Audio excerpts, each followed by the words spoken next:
know they are bigger, but come back and take care of those parts. And to be fully with them. I love you and I want to take care of you. I want you to thrive. And that's the inner lover. I talk about this today. It's not the inner masculine, it's like your inner lover. How does it take care of yourself? Before you have your moon time, you know, there's buy everything in the fridge for it to be ready, so then you don't have to go out that day. You know, and so I have my inner lover loving me so much. He wants to offer me the best.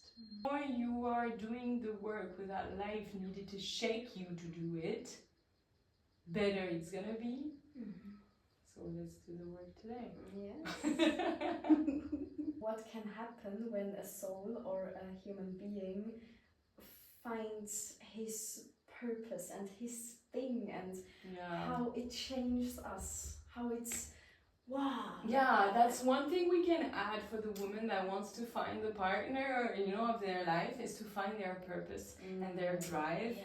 Because otherwise you will always feel bored, or you will always like roam around your life trying to, you know. Would you take us in your reality back then, when you were this old version of you, and then maybe was there a moment of changing? Was there something happening or something that changed and that lead you into who you really are and this woman that you create today? Thank you so much, Lou Laloba, for visiting my podcast, my Who Are You podcast. It's the first interview for me in English, so thank you for this opportunity. The first question that I always ask people is, who are you? So surprising. Thank you. I like that. Who are you? Yes. It's such a beautiful question, because I think everybody will come with different kind of concepts and philosophy and where you are in your life.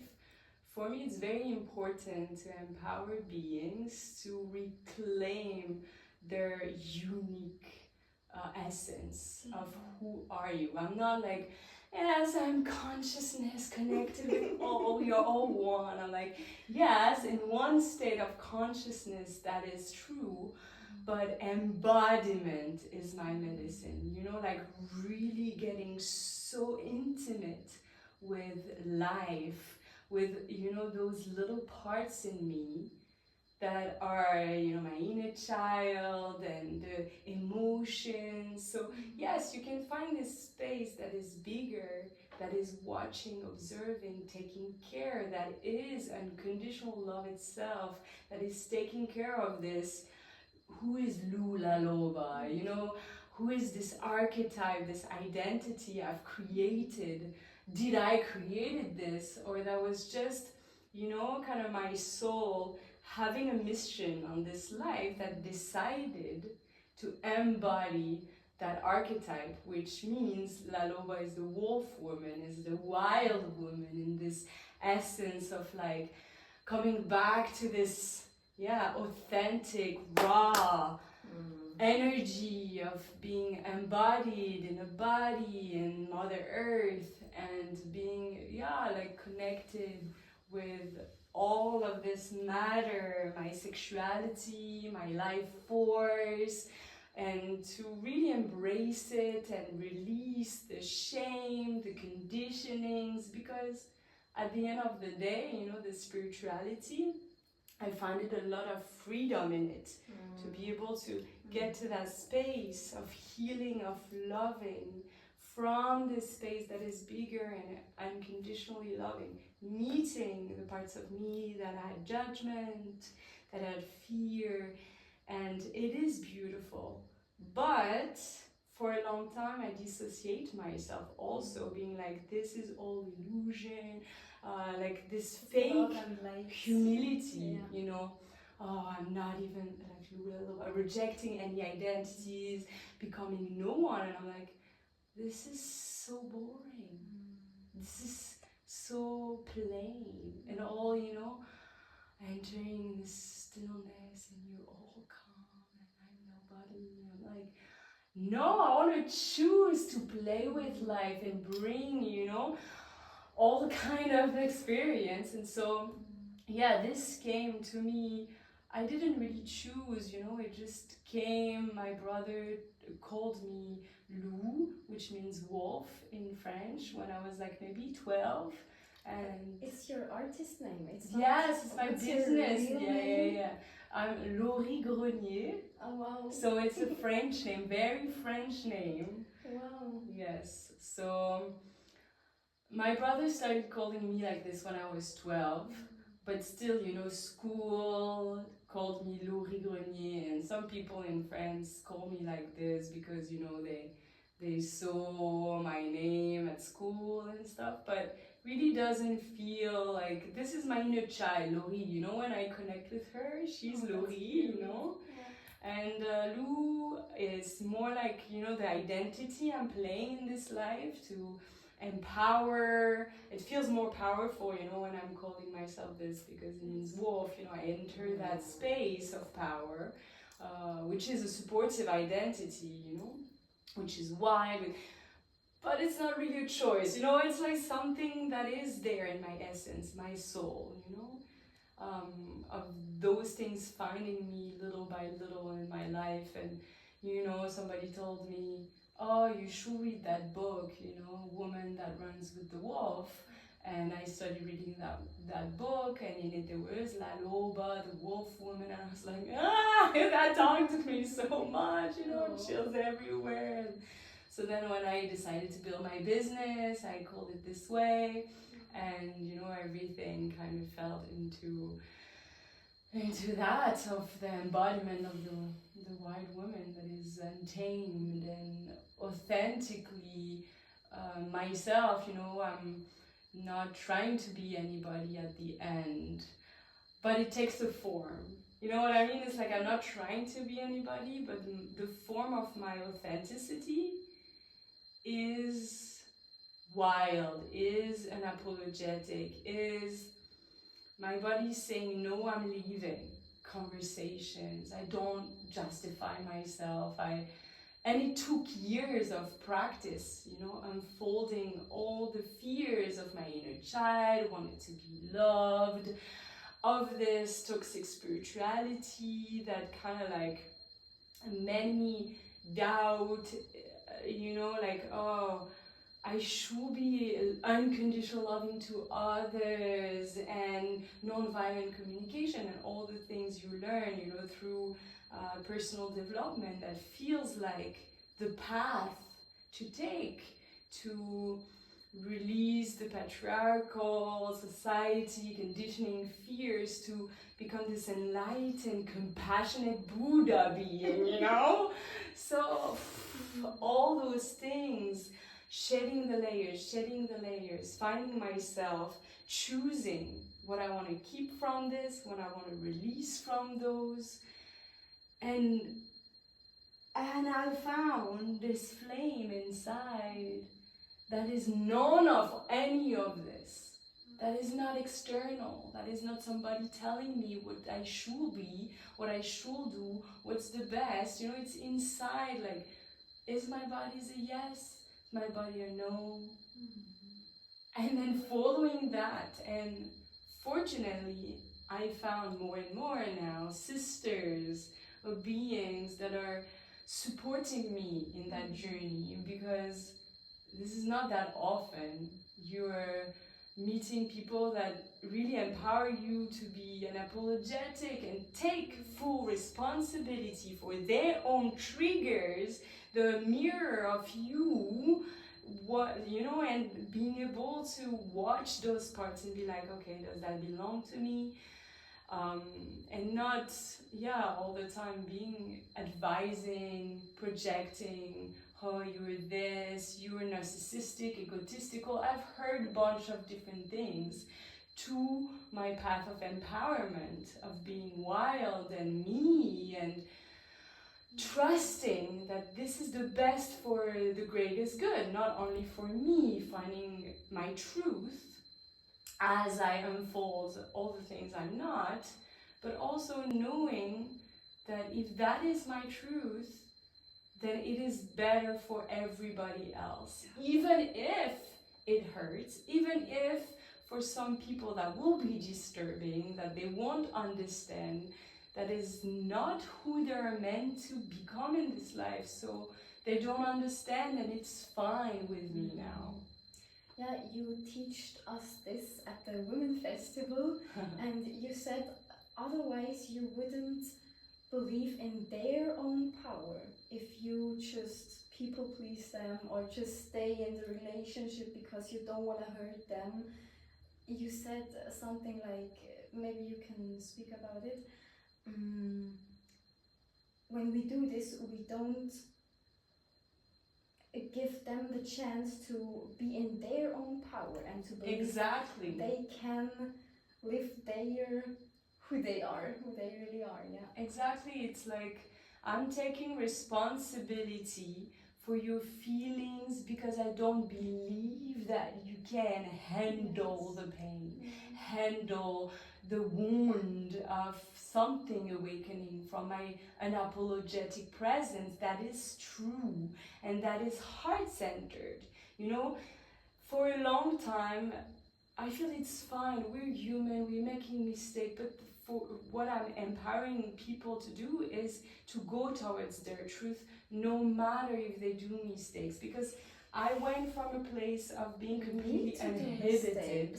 Because it's the first time, sorry. Yeah. Yeah, it's the first time in this life that we experience it, Yeah. so we have to. So the first no, the first like, oh, it's terrible, don't do this, you know, and this person is gonna be so, you know, like you see the disappointment in the eyes of people, you see the rejection wound coming. Like, I'm an empath, I feel everything, and I've practiced for years because I'm a therapist. So it's like I've practiced being with the person so much that I understand everything that they're feeling compared to whatever situation. And so I do feel everything in the other person rising, and I also do see where they are in their journey and if they have the tools or not to deal with this yet. But you can still see the higher self, the soul that is so perfect and in alignment in every moment. If this person needs to leave that initiation right now, it's because they have the capability, or they will meet the person, or they will suffer so much that they will get help. Or sometimes, and that is the most controversial thing I'm gonna say right now, but so sorry. Even because I thought about those things for years and years, you know, but even if the person has no resource and maybe end their life, because that's, you know, my clients ask me many questions with so many resistance. Are you sure what's right for me is right for others? And if they end their life, so, you know, I have all those things in my head. Even this, somehow, and I know it's hard to hear, that was meant to happen for the greatest good. Because in some state of consciousness, we are one, and we are all here to get, to rise, to awaken, right? So if one being in soul decided to end its life, it's at service somehow to the people around them and to the global bigger field.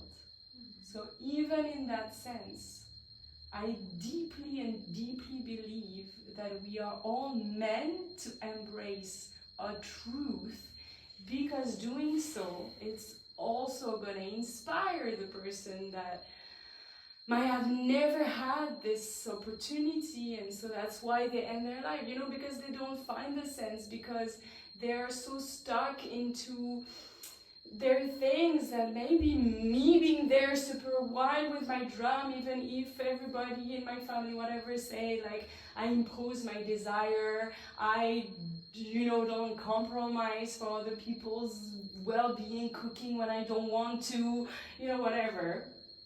well, then for this person, being me and walking this path, might awaken something in them. Maybe I don't need to waste my life taking care of other people. Maybe there's something inside of me that has its space to express and to scream and to express all those feelings stuck there for years. That makes them suffer so deeply. Maybe it's planting a seed deep inside of them, and one day, yeah. So that's my mission. Nice. And that didn't happen by itself, you know. There were initiations also on my path, which, you know, I still name myself a privileged white woman. So for me, that was easier to access, you know, healing and university where I study psychology, and I could, you know, do all those trainings and things to help me heal. So today it's my mission to share this, and I make myself, you know, like paid. I'm not the soul that is here to completely, you know, release any attachment to material to help people in need. I'm not this. I'm, in essence, somebody, because I tried to do this for years, being a yoga teacher, you know, like asking for nothing. But today I'm like, no, I'm a woman empowerment leader. And for women to get empowered today, they need to feel that they deserve to thrive in abundance, the money, the legacy, you know, because from the 60s we couldn't have a bank account on our own, you know. Crazy. So we were, you know, conditioned to be somebody's servant for our survival, which was a husband with patriarchy that had the rights, So imagine, it's been only 60 years. It's crazy. We are just in the beginning. Exactly. And I love what you say, because I think it's really important for us that we allow ourselves to have money, to have this material independence. Because I always ask myself or other people, maybe it triggers sometimes, and I also lost some friends because I believe in this. When there is so much abundance inside of you, why it's not on the outside? Because your inner world creates your outside, so your reality. So yeah, I think it's super important, because real femininity, we can express this when we, how can I say, when we have enough money, when there is every aspect. Yeah, that's the masculine. If we call that polarities, it's like your inner masculine is holding, containing, supporting, having all that you need. It's your foundation, the Maslow pyramid. It's like you have your food, your shelter, So then at the top of the pyramid there is self-accomplishment. If you have nothing to eat, if you struggle to get a place to live, if you have no water, if all is dirty, like your inner feminine is like, I don't feel good in my body, so then you have nothing to offer, I think like this thing, I talk a lot about toxic spirituality because it's something that really burned me, like to places of not allowing myself, being like, oh, I should be happy no matter what, so I accept, and so she'll release the material attachment and all of this. But I was really struggling, and so then I was dry inside, so I had nothing to offer, And so because my therapy, I was paying like super low, then I was like going from one to the next, and at the end I was like, nothing to give, just listening to get my money. And I'm like, no, this is, a balance in between what do you need, and it's unique to every being. As we said, we all have a different mission as we are incarnated in this form, which makes us unique completely, even if we belong to something greater. But there is this unicity of you that has different things to experiment. And as I said, I'm today in women empowerment, so this is important for me to feel like I deserve to take care of myself, to buy me nice things, to feel good in my body, to then inspire women to dare to release the shame, the fear, the traumas that makes us super frozen in our hips, in our bodies, like walking small, being afraid in the world. And as you said, like something about inner, outer, is like whatever you are experiencing inside, then will manifest somehow outside. Example, and I really love this, it's fascinating me to bring science into spirituality, is that our nervous system, if we do feel shut down or scared, in resonance, because our nervous system attuned to all nervous system, subconsciously is something that happens without even us being conscious of this, scan the people in the room and find the resonance. So if you are shut down and scared and small and not good, then that's where the predators comes, because they feel that you have space, you are fragile, you don't really know how to say no, and you don't really know how to take fully care of yourself. So you're there like, I don't really have the money, so I'm still like, my parents are giving me some, so I can't say no, because if they don't give me the money, then how gonna, this is so important to be empowered, to have your own money, to be independent. And that's why I'm so fierce today, and I can offer this work, is that I own myself fully, to every extent. Financially, I don't need anybody, anytime.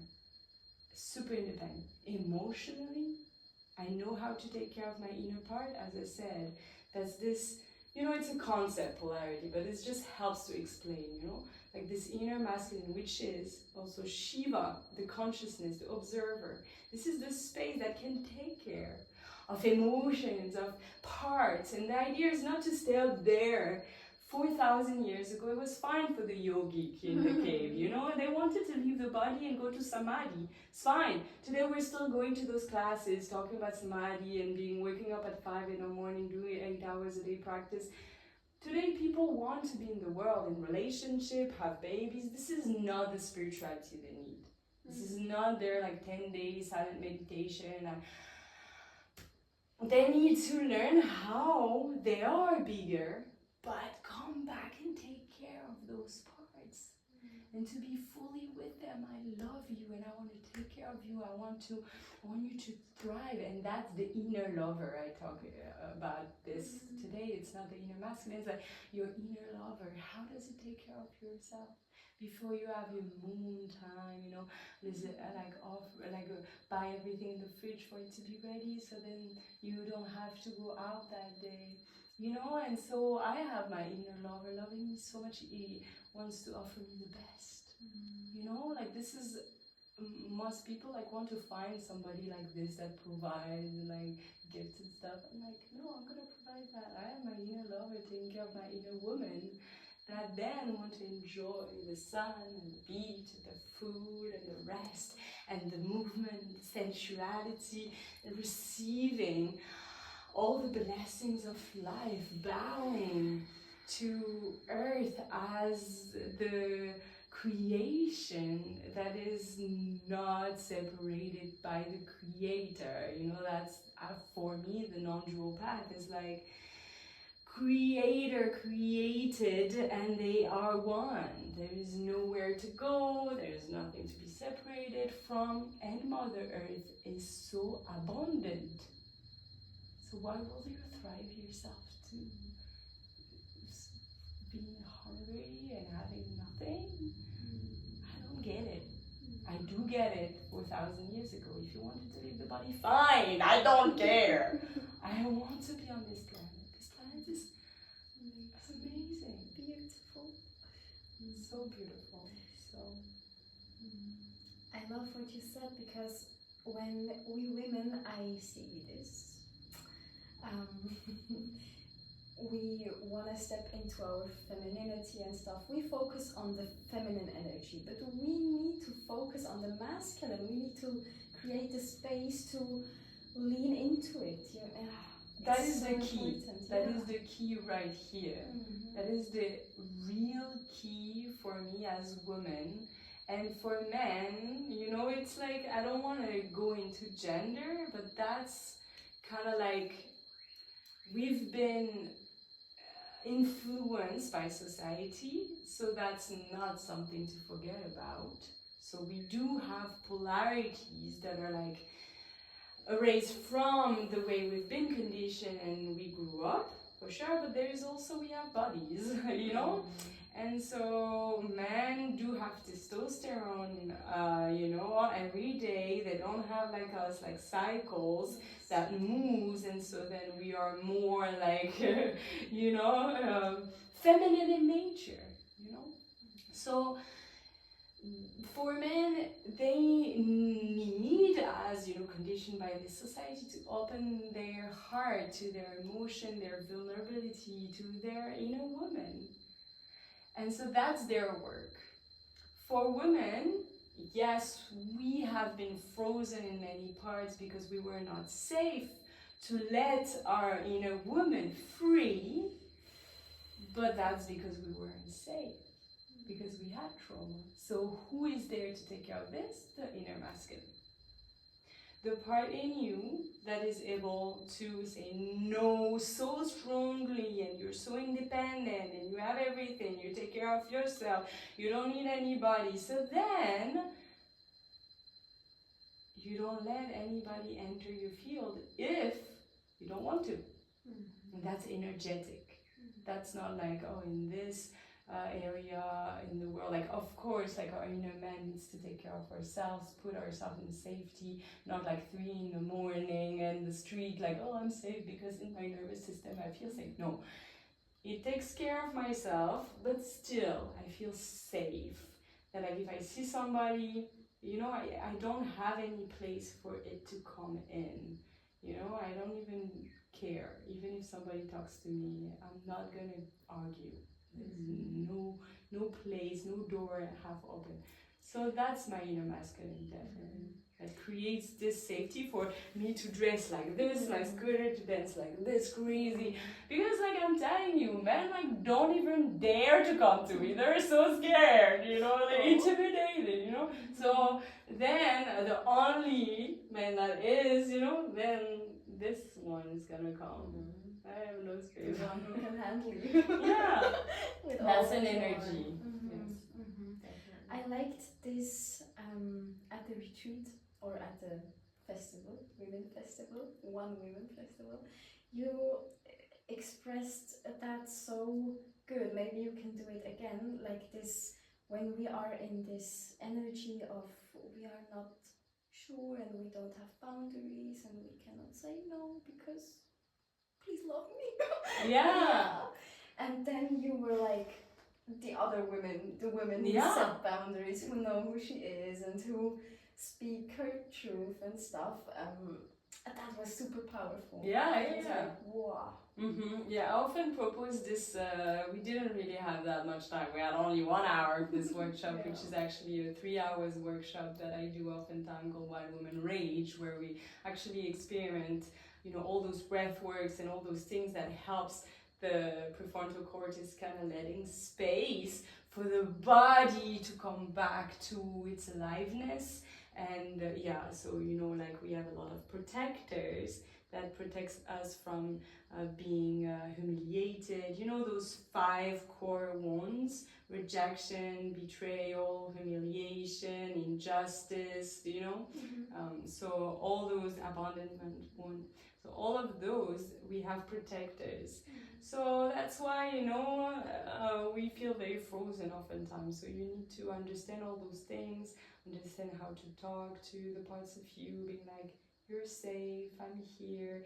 Even if nobody loves you, even if everybody rejects you, I'm gonna love you. I'm gonna take care of this inner child that has been humiliated, has been rejected and abandoned in a time where this little one wasn't independent. As an adult today, and as a woman, which is even a bigger work, because we all carry, transgenerational trauma. It's been scientifically proven that we can carry those fears in our nervous system of we are unsafe to be ourselves. I talked about this, the core one of I needed to let go of my authenticity to belong. But that's when to belong, I needed to belong, to be safe as a children, as a woman before the 60s, so we carry more of this in the world. So it's more important for women to do that work of like, okay, meeting those parts that are still protecting us for death, basically, in our nervous system. If I'm rejected, humiliated, abandoned as a child or as a woman before the 60s, then I will die. So then telling those pieces that are still there, often talk about the whole thing around the primal brain, doesn't know about past, present, future. He just knows about like right here, right now in your nervous system, you still have a frozen memory of being unsafe, and if you are yourself, you're gonna die. So this is real in our nervous system. And that's why people like see the world from the neocortex and are like, but everything is fine today, my partner loves me, I don't understand why, I can be free, I know nothing will happen, I know that if I say no to that person, then he will be nice with me. Yes, but in my nervous system is like, danger, danger, death. So that demands a lot of work of knowing this part that is here and now, safe, meeting this part and being like, okay, who are you? Where are you from? What are you scared about? No, I'm here with you. Yes, so I create my pillar of safety. I have money, I'm independent. Then my pillar of love. I love you no matter what. If people reject you, abandon you, humiliated you, then I won't criticize you. I won't humiliate you, because oftentimes to survive, we had to tell ourselves that that was us, that wasn't good, or it wasn't our fault. As children, when we were humiliated, then we created a protector part that was like, yes, so then you need to be perfect, because when you're like this, you're dumb. Don't be dumb. And then when people are like, oh, you're dumb, you're like, yes, I'm dumb. That's this part of you talking like, yes, I'm bad, yes, I'm not good, yes, da. So you're, like, your system is very scared to go in the world, because if somebody criticizes you, then you criticize you, then you're dumb, you're dead. Like you let yourself in the corner being like, you see, I know I was dumb, I know nobody loves me, I know everybody will abandon me if I'm myself, I knew it, and that's what's happening. Inner, outer.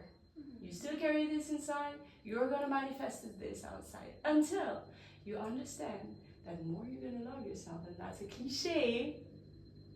Nobody can love you once you don't love yourself. But that's very deep. It's like, yes, if I don't love myself, then I will have people outside that will press my little buttons. It's called reenactment. Peter Levine taught this. He is a somatic experiencing trauma amazing person. So he talked about this. Reenactment is that your wants to be free. Your wants are the frozen response in your nervous system. So this wants to release.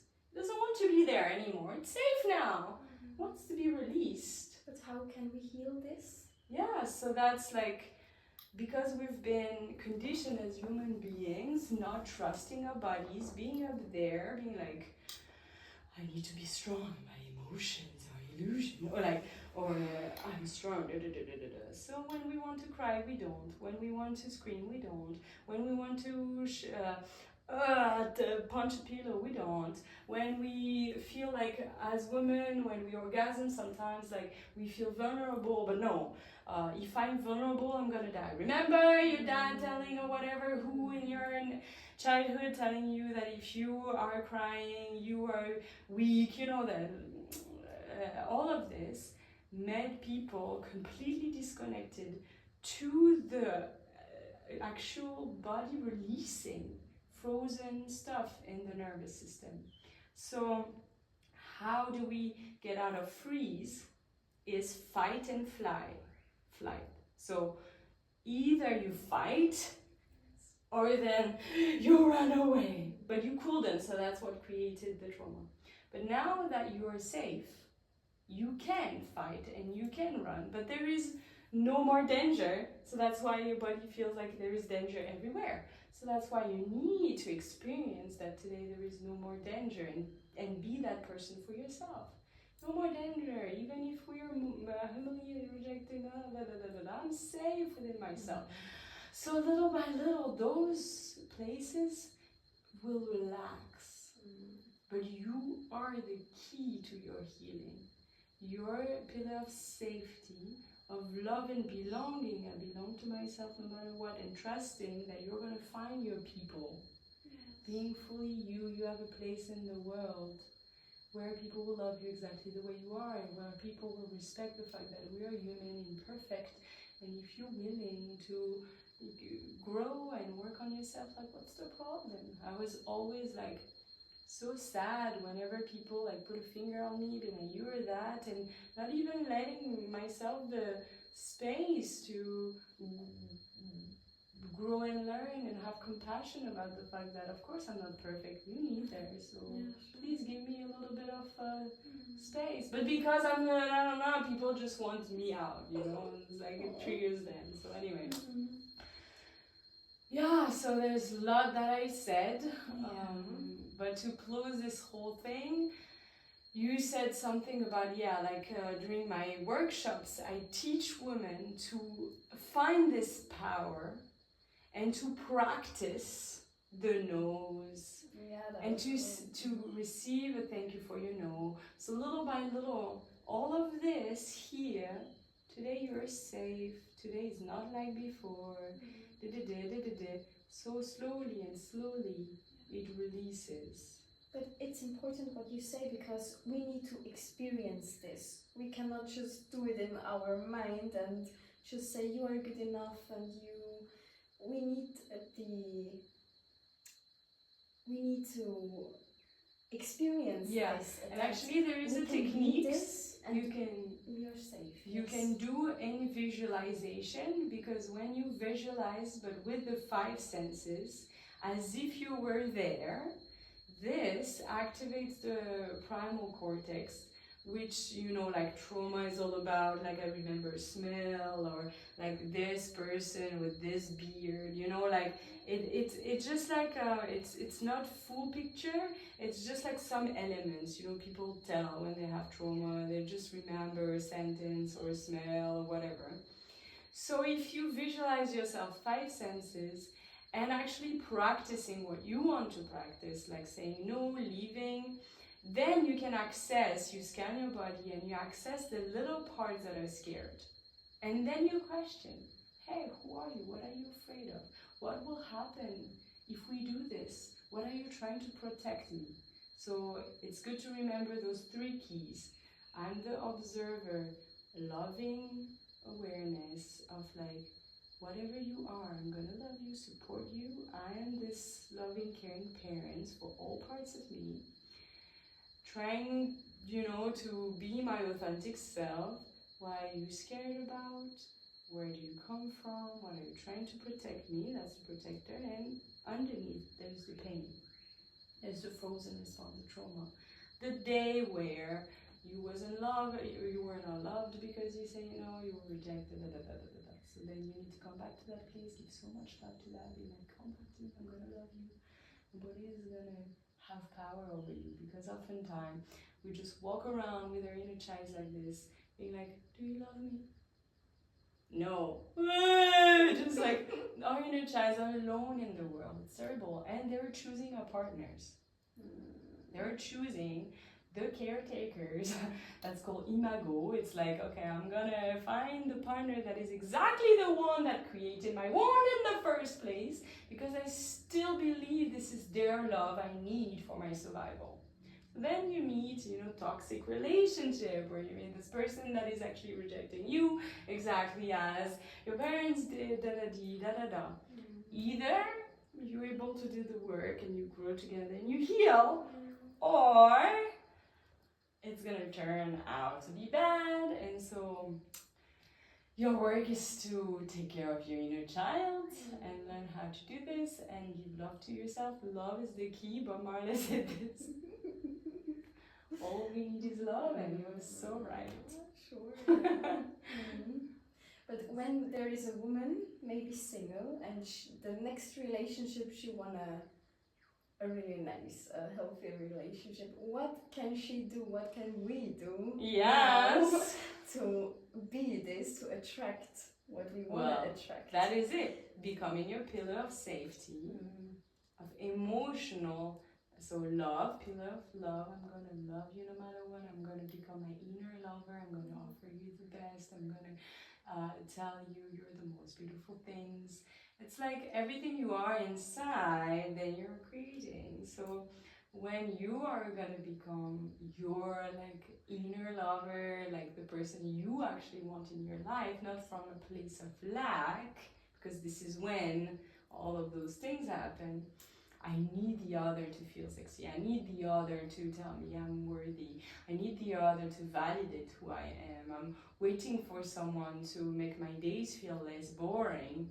It's like you're never gonna have this outside if you don't work on being that person for yourself, being this lover that you want for yourself. So that's the key. The key is to become your inner lover. And so then you can manifest it, but not from a place of lack and need, but from a place of completeness. And still, I desire a partner with whom we can build our life together, but not because my life isn't built yet. Not because I need somebody to save me. Otherwise, I'm gonna find my caretaker, and it's gonna be a play of trauma bound. And it's gonna be struggle. It can happen some healing and growth and maybe good ending, because we all are, guided to heal, to grow. So nothing happens for a reason, but you can also help yourself suffer less by knowing all of those things.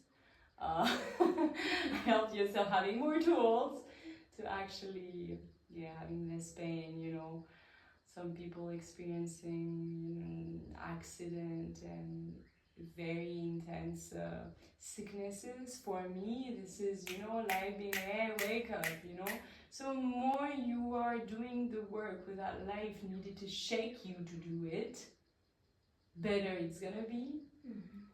So let's do the work today. Yes. Yeah. I would love to go a bit deeper into your own story. So let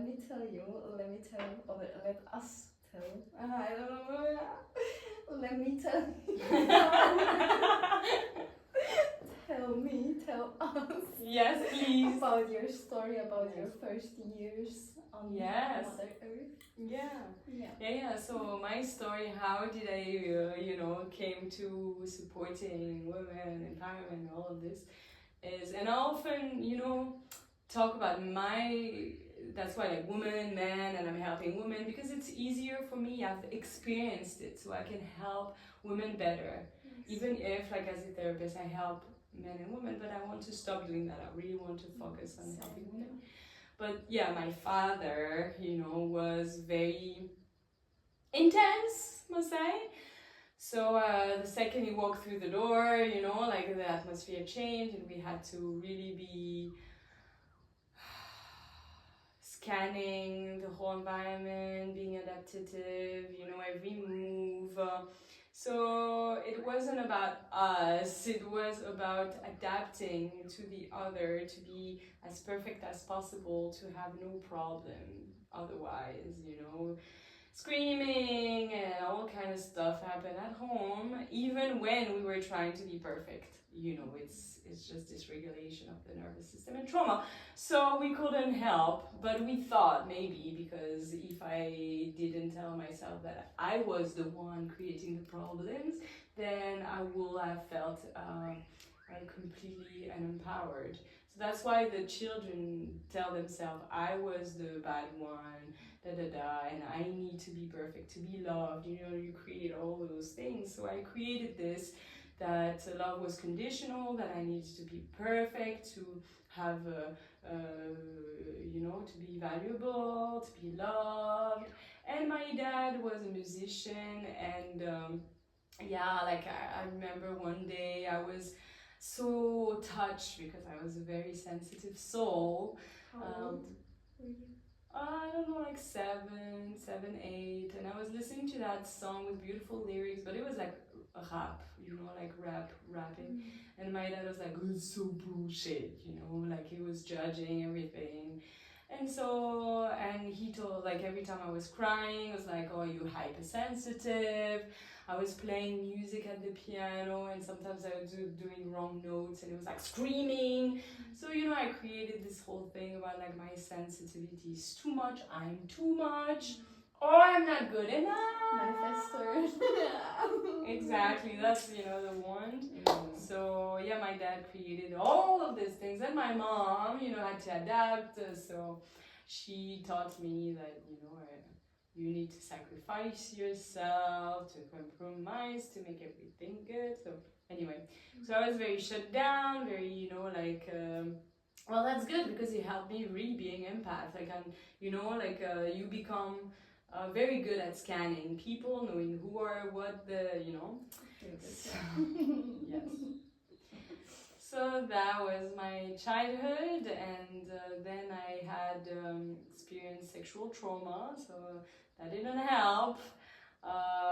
So then, drugs, eating disorder, no going to high school. I quit school. I was like out of every high school, but there were like something cool about it, which didn't help neither.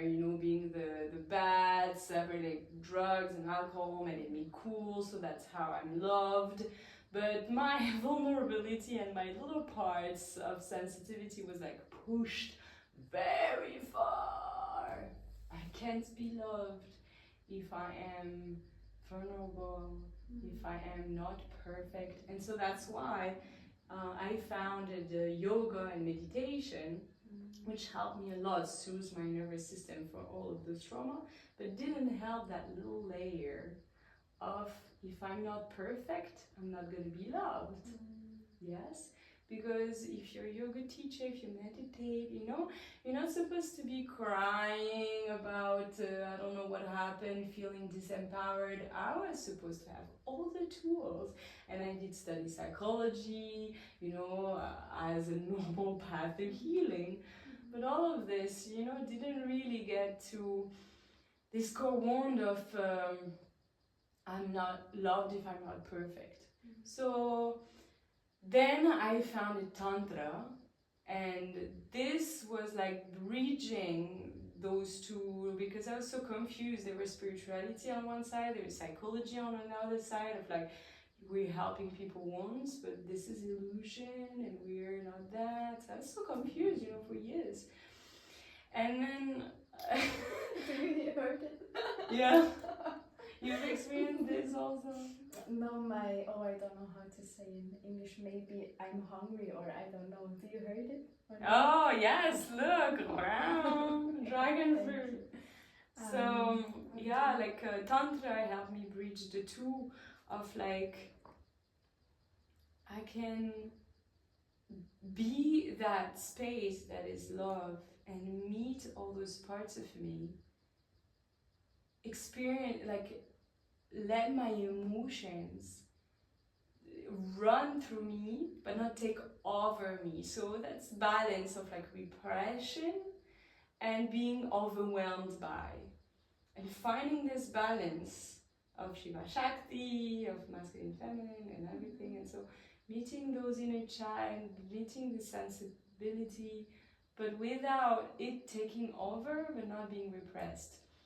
And loving all parts of me and becoming this pillar of love and belonging, no matter what people think or say, because for a long time, because you see how I'm very intellectual, like I like to understand everything.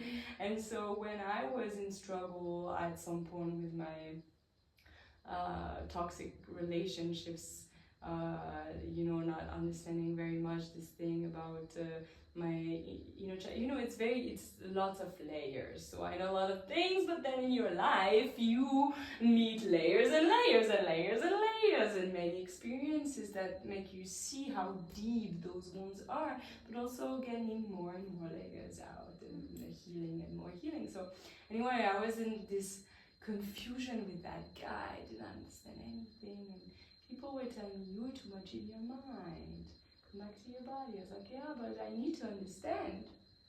And today I'm like, so when they said that, then I was like, yeah, I'm too much in my mind, spirituality, I should be in the present moment.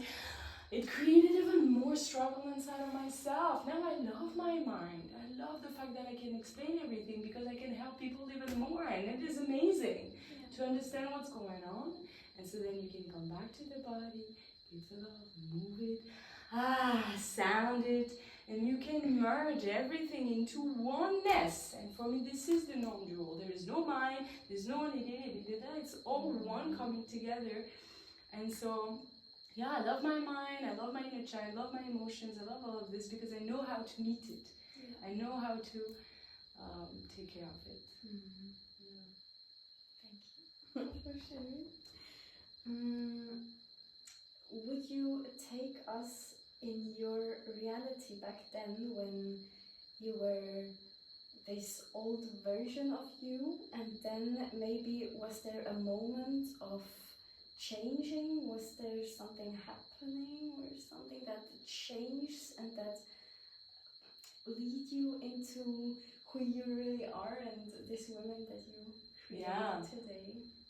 Yeah, so basically, like the household where there was like fear, and every time I was doing something, like even breaking a glass, it was like, the end of the world. So anyway, and yeah, then still, like, I think I'm an artist at heart, so I was doing piano and I was doing theater, but I was very scared, and my dad was there and I wanted to be loved and perfect and it to be beautiful. It was not for me, like somehow they were like me wanted to do it, but not that way, and so it took a form to be loved. And then, I did my journey of going to university, psychology, meeting that partner, family, in their family. It was really loving, and he was like smoking weed, eating Nutella. So, I had eating disorder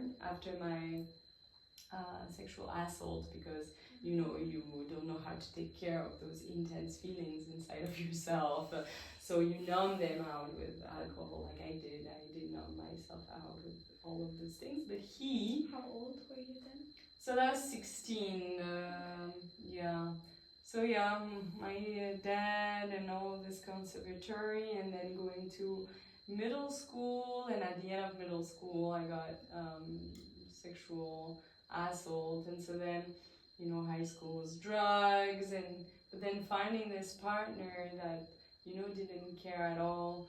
And so yeah, I could feel loved for who I was, even with my eating disorder, even with everything.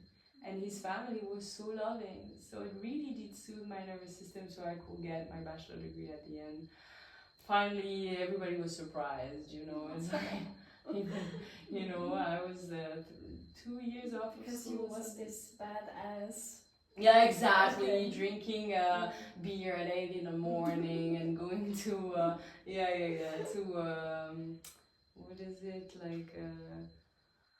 I don't know the name in English because I don't go to those places and speak English. But yeah, like those rave parties. I took many drugs. I took like everything basically I could find. I even took some heroin, but I never like did this. How But was it? I realized that I understand why people that suffer and have many traumas and suffering do take heroin because it numbs everything. You don't feel anything, you're just on a cloud, everything is fine. So then when heroin passes, then you suffer again because they have no tools to soothe their nervous system or do that healing. So, well, that was a good experience for me to understand suffering and all of this, and know why people take drugs and all of this. So anyway, I went through these years of high school, and then I went to university, psychology. I still had some eating disorder, but it was still better trying to love myself a little more. Then I did yoga, and I guess with the yoga, I also did learn mantras. And I was playing piano, so I did harmonium, and I started to learn those mantras. And doing devotional music and art, it was not about me anymore, trying to be loved or perform something good. It was for something bigger. So I completely opened my voice and because I was not scared of not being loved anymore. I was just trying to open people to this practice and to be as ego less possible at that point when I was doing yoga. I was like really trying to completely surrender the need to be loved, the need to and so then I started, playing the drum, and I started to organize events for people to free themselves. And not for me anymore, I was performing, but to inspire. And so then I was like doing weird bad songs, and I was doing workshops where people I was like, do the scary, like the weirdest sound and the weirdest face, and let's do weird sound, and but doing this, all of this, and whatever. Then I discovered so many things my voice could do, and now I sing even better. But it doesn't matter, right? And this is the crazy thing about it, not caring, offering it to something bigger than yourself, putting your ego aside. But then I did the healing with the inner child and stuff, so now I'm more integrated. I don't need to not care about all of this to be completely free. But yeah, this really helped me to free myself, like music and bhajans and. Do you know the film Soul? Yes. Amazing, I love this. I think it's going in Bali, no? It's been turned in. It's a movie? Yeah, but it's been turned and really? filmed in Bali, I think. Really? Okay, Yeah. I don't know. Oh, wow. So I'm going there next. Yes. Yes. Yeah. So what's about it? What you said remembered me about this movie, because there is this, you need to see this movie, one of my favorite ones, because it shows so beautiful this how do you say in English, this experience of a soul, and he is a musician, and this is why I felt this connection. Oh no, I was like Eat, Pray, Love. I thought we were talking about this, but yes, Soul is like this musician. Yes. It's like a cartoon kind of movie. Yes, I've seen it. Yeah. It's but I don't really remember. You need to the moral of the story. Yes. It's like this. What can happen when a soul or a human being finds his purpose and his thing, and how it changes us, how it's Yeah, that's one thing we can add for the woman that wants to find the partner, of their life, is to find their purpose and their drive, because otherwise you will always feel bored, or you will always roam around your life trying to, and so what helps you is like, okay, what have you been going through? What helped you? So this is, you know, your purpose and your mission. If you want to help people, but yeah, it's like, it's so important to find it. Otherwise, you will always feel incomplete. Yeah. And also that you have a reason why you wake up, and you have a vision of Yes. yourself and why you are here and what do you want to create to bring into this world. Yes. And that's, wow, that gives me so much energy. So Exactly. much. More than no desire. Being fully present in the moment. You know, it's like, yes, you can have both. You can and be fully in the present moment. That's the feminine, you know. And fully visioning it, having purpose, and you know where you're going. And even if you don't arrive there, that is still the journey, you know, that makes sense in your life. And that, yeah, just I love Layla Martins. That's the one that inspired me the most, like through my sexual healing, and through my training and through my healing of spiritual toxicity, also, like all those things. But she said, even getting enlightened, it was first a desire of finding more peace, a desire to, you know. So it's like this thing about no desire makes no sense. I think, like, yes, you need to find the balance of like, I desire something, but I'm not attached. If it's not gonna happen, it's fine. I'm still gonna find all the different ways to do what I want to do, to bring something that is valuable for me in this world, not just roam around and, you know, because yeah, I see a lot of men like this today because of this spirituality, like, oh, no money, I'm living just out of fruit, and I'm like, yeah, but what is your purpose? Like, what do you bring to this world? Like, than you. I heard this. I am more spiritual than you, Michelle. You need this money and this. Exactly, to feel good. I'm over it. Of course. I'm just a free spirit. But exactly. But what do you do in the world? You're just running here around. You don't serve anything. I'm gonna freaking help thousands of women. I'm gonna like change the world. Like this is, you know, power. This is bullshit. You know, this is just laziness. Like I can do that. I'm so sorry, but like really, it demands so much more. Focus, resistance, you know, like to break through so many patterns and conditioning, you know, for the money to charge what you deserve and what you need to thrive. You need to break so many, like, money's bad, you know, sex is bad, all those religion conditioning. So I think this spirituality kind of like entangled even more those things. And so you rising into your power, asking more money, you will have to do this healing. Yeah. So it's so much more work and spiritual work than just smoking weed all day, not paying any rent, staying in a tent on the beach. Yeah. Where is the spiritual work? I don't get it. Yeah, you are in the present moment. I can do this. It's not gonna ask me anything, you know? It's like, this is even deeper work, and it demands, you know, at some point I was at the threshold of my, you know, because you can feel how much work it's gonna take you to get to where you want to be. So there is your mind being like, I just want to be on the beach enjoying my life, please, you know. And I'm a Pisces sun sign, and you know, like connection to the universe and transcendence. I love smoking weed and playing my harmonium and being like, oh, you know, I'm like, oh, merging with all, and it is fantastically blissful. Of course, transcendence is bliss, but this is the first stage of enlightenment. And you know what?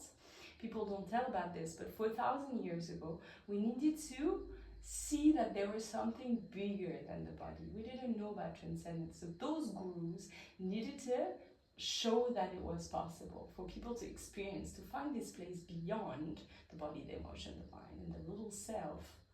But now, the earth is rising in vibration, and so we need to, so that's called evolution. We need to do this process of involution, embodiment of divine a divinity embodied. We're becoming embodied divinity. We know that we're more than this. So then we can come back, heal all that is not us, that is bringing us away from our purpose and what we're here to do, to become the gurus, the leaders, the one that shows the light at the end of the tunnel. Have to go back and do this work to then lead others. So the gurus 5,000 years ago needed to help people find this place of transcendence. Today, different. We need to bring people back into their bodies, heal their traumas, and so it really does feel like this is this shift happening right now. A lot of more people talk about this, like toxic spirituality, dissociation, spiritual bypass. We're starting to bring those knowledge back, or to understand or to make this shift. And so that's why the priestess and the woman's spirituality work comes back, being with your body, your sexuality, freeing yourself, allowing yourself pleasure and desires and all of this. So I'm thank you for this masculine spirituality or whatever it is that doesn't help with releasing all those conditioning with societal bullshit. So now we need to go a step forward and to come back to those teaching. I heard this and for me this was really interesting and really deep, because I heard this new age spirituality that you talk about was created from the CIA. You know, the CIA. Oh! And it made so much sense because when it... yeah!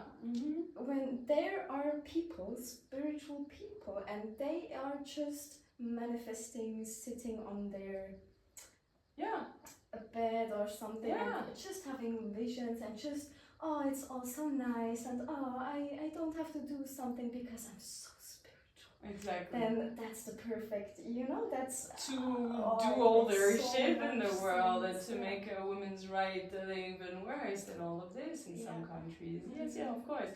So that's why, I was on that threshold. I was studying, I was in Atitlan, and I met that guy and had a little hut with everything in it on this thing, and he was like, I was like, I could live there and I could just lead some bhajans and make some money just like this, and this is really comfort, the easy zone for me, and I could live like this.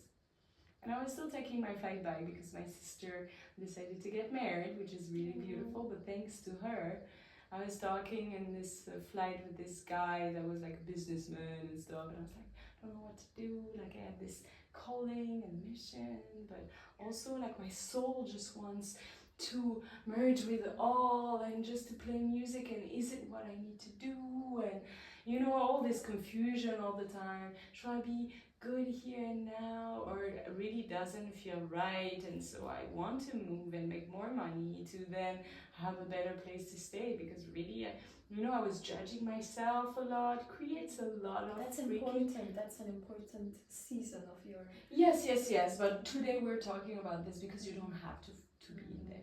But in this moment it's... Yeah, it was really important. But I want to do this podcast to tell people all of this judgment, all of this confusion, all of these things, it's just bringing you further away from your truth, which is, do you feel good? Do you feel not good in your body? Does it open? Does it close? And at some places I was super close, but because I need to be good in every moment and find the gratitude and the joy, I was not in the right place with not the right people, not doing what I'm supposed to do. So this is what I said for women to say no, to leave, it's to come back to your own truth. And the priestess path or the woman's path is not like a guru, which is always man, or a priest, sitting up there and staying, and he's telling you the truth of what you should do. No, it is a path of coming home, and you are your own guru, and you have your own important truth really inside. And I'm doing this session which called spiritual power. It's a whole session when you are visualizing yourself as a child and being surrounded with empowering priestess and woman leader that teach you about emotions and your bodies, and woman, and God is a woman, the goddess path, you know, everything is sacred and divine, and there is God in every single creation. This is the amazement of being in awe with the creation, which is the body, which is the senses, the food. All of this is the goddess, you know, the goddess path, and how then they bring you to whenever you ask the question, what is it? You have the answer. Listen, is it good? Not good for you? You only know. And that for me was like the session that was the most liberating from all those. I need even, you know, astrology, medium, tarot cards, you know, like trying to have somebody tell you, please tell me, I'm so confused.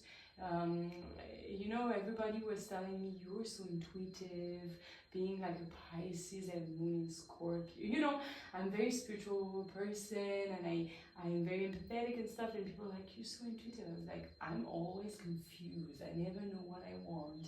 It's so hard for me to take decisions. Why?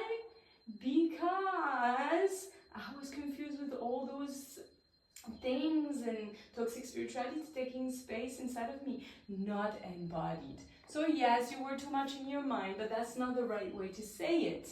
It's like, I need to listen to the parts of me in my mind that are talking or confused and understand what are they coming from. Are they protectors? What are you protecting? Da da da da da da.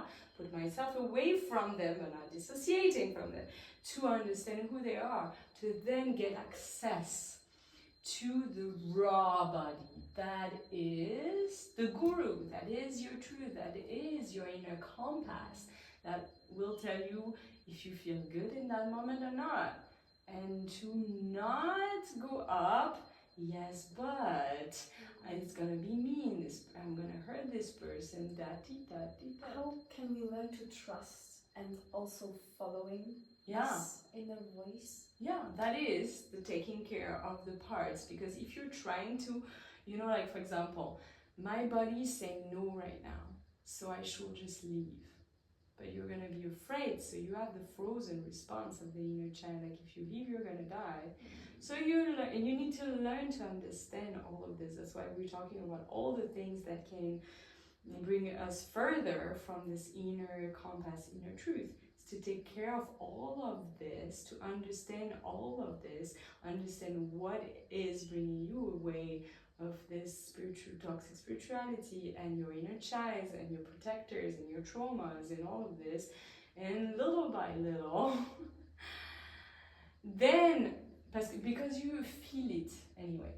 You feel it. Yeah. Your truth is there. But it's the action following your truth that is hard. The fear of hurting, the shoes. How can we do it? Just do it. yeah, by taking care of those parts, giving love, being your pillar of safety, love and belonging and all those things, you know. So that's how you do it. It's like, whenever I feel not good now, but I know that people will look at me like this if I'm leaving, you know, it's like, well, if those people are going to look at it like this if you're leaving, there are not the people for you to empower you to be good, to just want to be, you know, take care of yourself and sleep, and you know, the people around you should be, because you're worth it. So that's also big work, to feel worthy. You know, the fear of like, okay, if I feel worthy, then I'm going to be narcissistic and egotistic, and then I'm going to be alone. An inner child again, conditional love again, same thing all the time. Anyway, so you feel worthy, you're legitimate, to have people around you that wants your best, that want you to listen to yourself, that are taking care of themselves, that are doing the work. And you can still, you know, communicate like, yeah, when you do this, it hurts me. So how can we find a nice balance? Like, you're not just living like this, but you can express, hey, listen, I'm tired, I'm gonna go to bed. And that's fine, you know, we can discuss, we can come from a place of the heart with the other, having empathy for the fact that maybe it's hard for them, that we separate each other because we don't feel this is right for us, but still doing it. Not waiting for 2, 3, 4, 5 years to do it. But all those years were necessary to do the work, to heal your inner child, to become this pillar. That's not easy work. It's not in a second I'm telling you this and then you're going to succeed. It's just helping, understanding the steps and understanding, that's the main key that can be the fastest, I feel, is that every time there's something making you afraid to live your truth, just give it love. I will love you no matter what. Let it be there, give them space. Exactly. Yeah, because if you reject it, then it means you don't love it. Wow. Yeah, because if you're like, you shouldn't be there, we shouldn't say no without justification. Why are you afraid? You should be afraid. You should be strong. You shouldn't, this guilt of like, I'm betraying myself. I've done so much work on myself, but I'm still afraid. I still lied. We can be very critical and judgmental to our little parts, vulnerable and scared part of us. So that's the place to not be it. I'm scared. I'm giving myself all the excuses that it's okay to be scared, and I'm gonna always lie and be okay about lying. That's not what I'm saying. It's finding the place which is outside of it, which is the inner caring parents that are seeing it as a little piece that is afraid and reassuring it. And sometimes it takes first the encounter, second the proving that I'm here for you, because I can say, yes, I'm gonna be here for you. If you judge, I'm not gonna judge you, and then you judge and you freak out. So it's time, it's time to feel ready. And so oftentimes women that have been doing so much work, they have an inner critic very much, because they should succeed now. So oftentimes I'm like, full compassion about where we are at today. If we are who we are today, it makes sense. There is still healing, and it's fine. And I love saying that today, that you are worthy even if you still have many things to heal, even when you have many protectors doing things that are not what you will want, because it's not about like the person you want to be. Like sometimes you lie because you're afraid of saying no. Sometimes you are doing things that, and still loving this version of you. Still having compassion for the fact that it's hard. It is freaking hard. It is real. This pain in our nervous system, this fear of death is real. So it's like, I will love you, and you're worthy to be loved and respected, even being vulnerable, scared, not perfect. And that is for me the end of the journey. I would love to go back to your story. Yes! I always want to share for people, and it's like talking about me, but yes. I think it's important because you are, of course, you are also on your journey, but I think we all can learn from your journey and from your experience and from just all that you are. Yes. So was there this turning point in your life, or what happened? Yes. Yeah, so as I was saying, it felt like the unconditionally loving family and partner was a big deal. To be fully loved for who I was. That was a big turning point, because until then I was just in trying to be loved and perfect and scared of my dad, still doing music and things like to please and to be loved, and being scared and freaking out, and then the sexual assault, it was even worse, taking drugs. So, you know, that was the, the dark night of the soul, until I could find him and his family. And then it started to become better.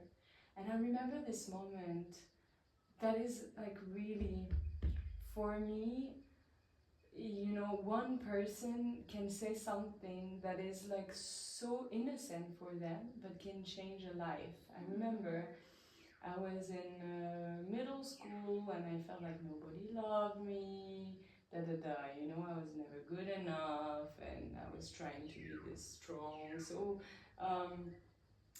the teachers didn't like me and didn't really support me, because I was just trying to be loved by my belongers. You know, like when you're children, you're trying to be loved by your parents, then you become a teenager, you're trying to be loved by, you know, your belonging. I don't know how to say this in English, but anyway. And so this teacher, like, actually I think I made a mess, and so she was like, "You're gonna clean this." So I was like cleaning this, but so fast because I wanted to go to my friends, and she was like, "Wow, you were so fast cleaning this."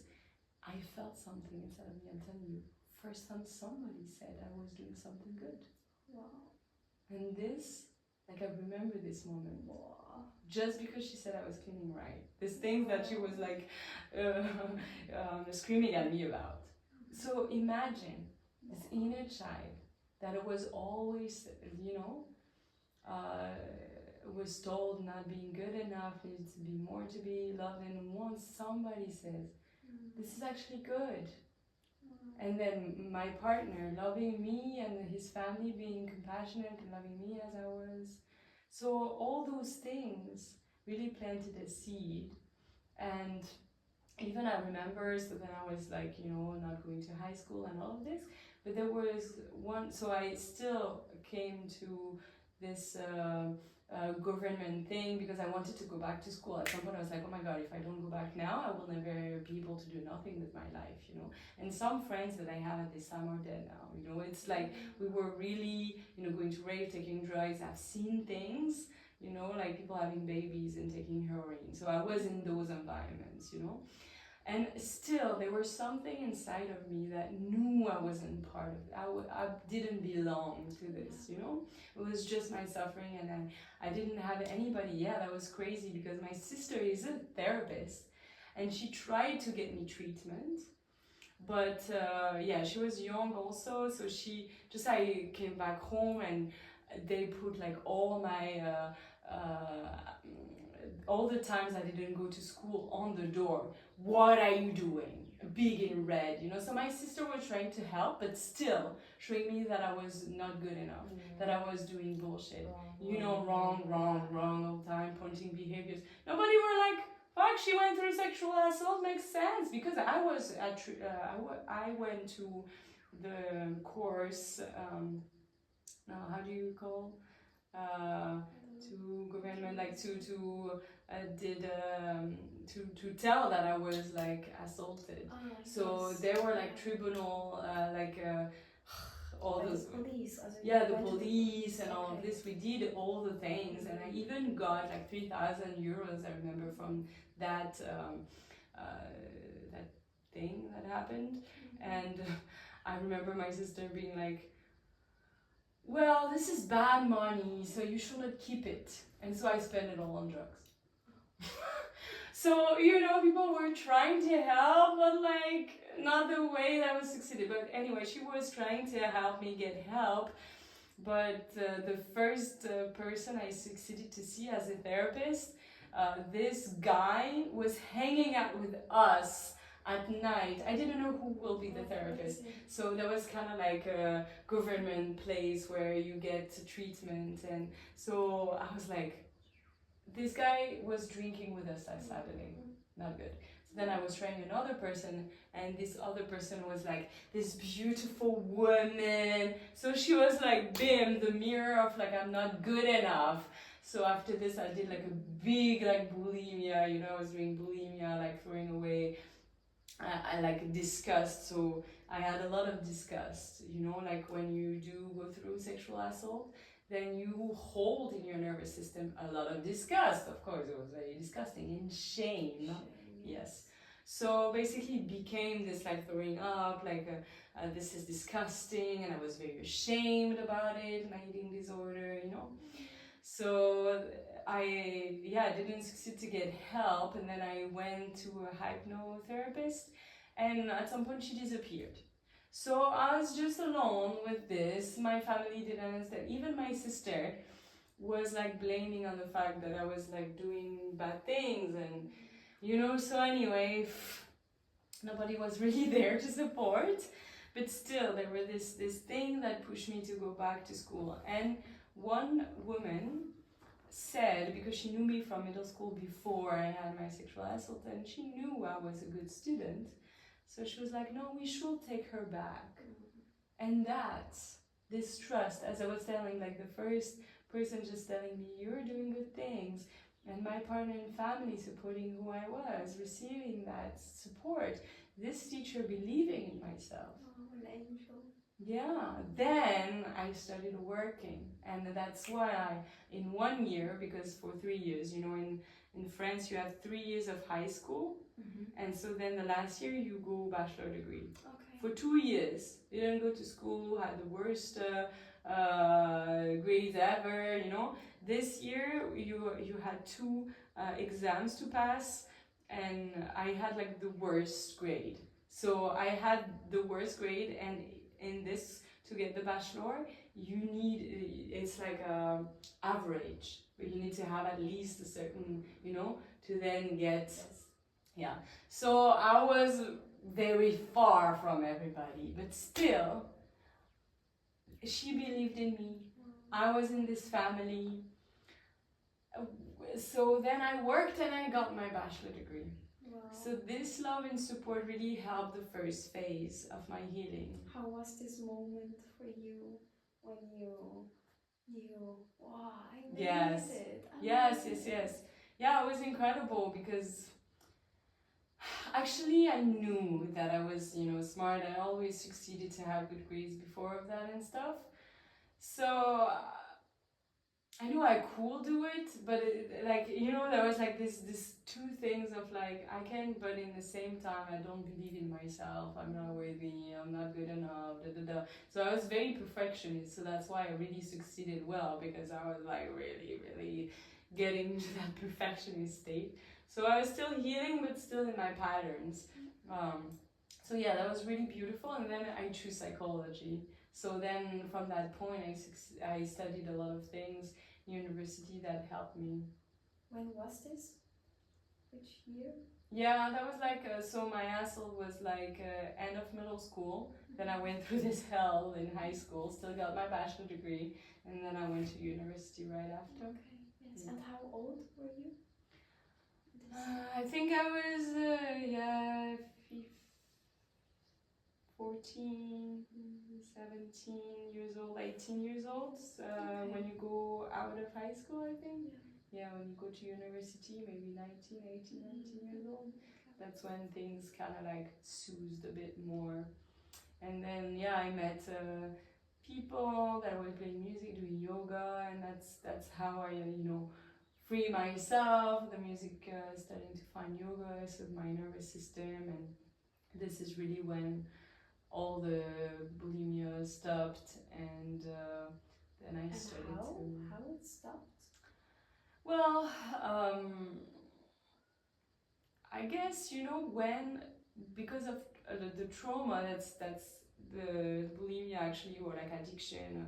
It's kind of like the parts of you that kind of soothe the intensity in the trauma. So whenever I find yoga, meditation, even if it brought other problems, it still is a good practice. So I'm not saying things needs to be thrown away, but things needs to be known for what service it can give you. So meditation can help you find some distance. Yoga can help you soothe your nervous system. So that's really good. So that helped me a lot. to meet those intensity in my body, to move it, opening up the hips.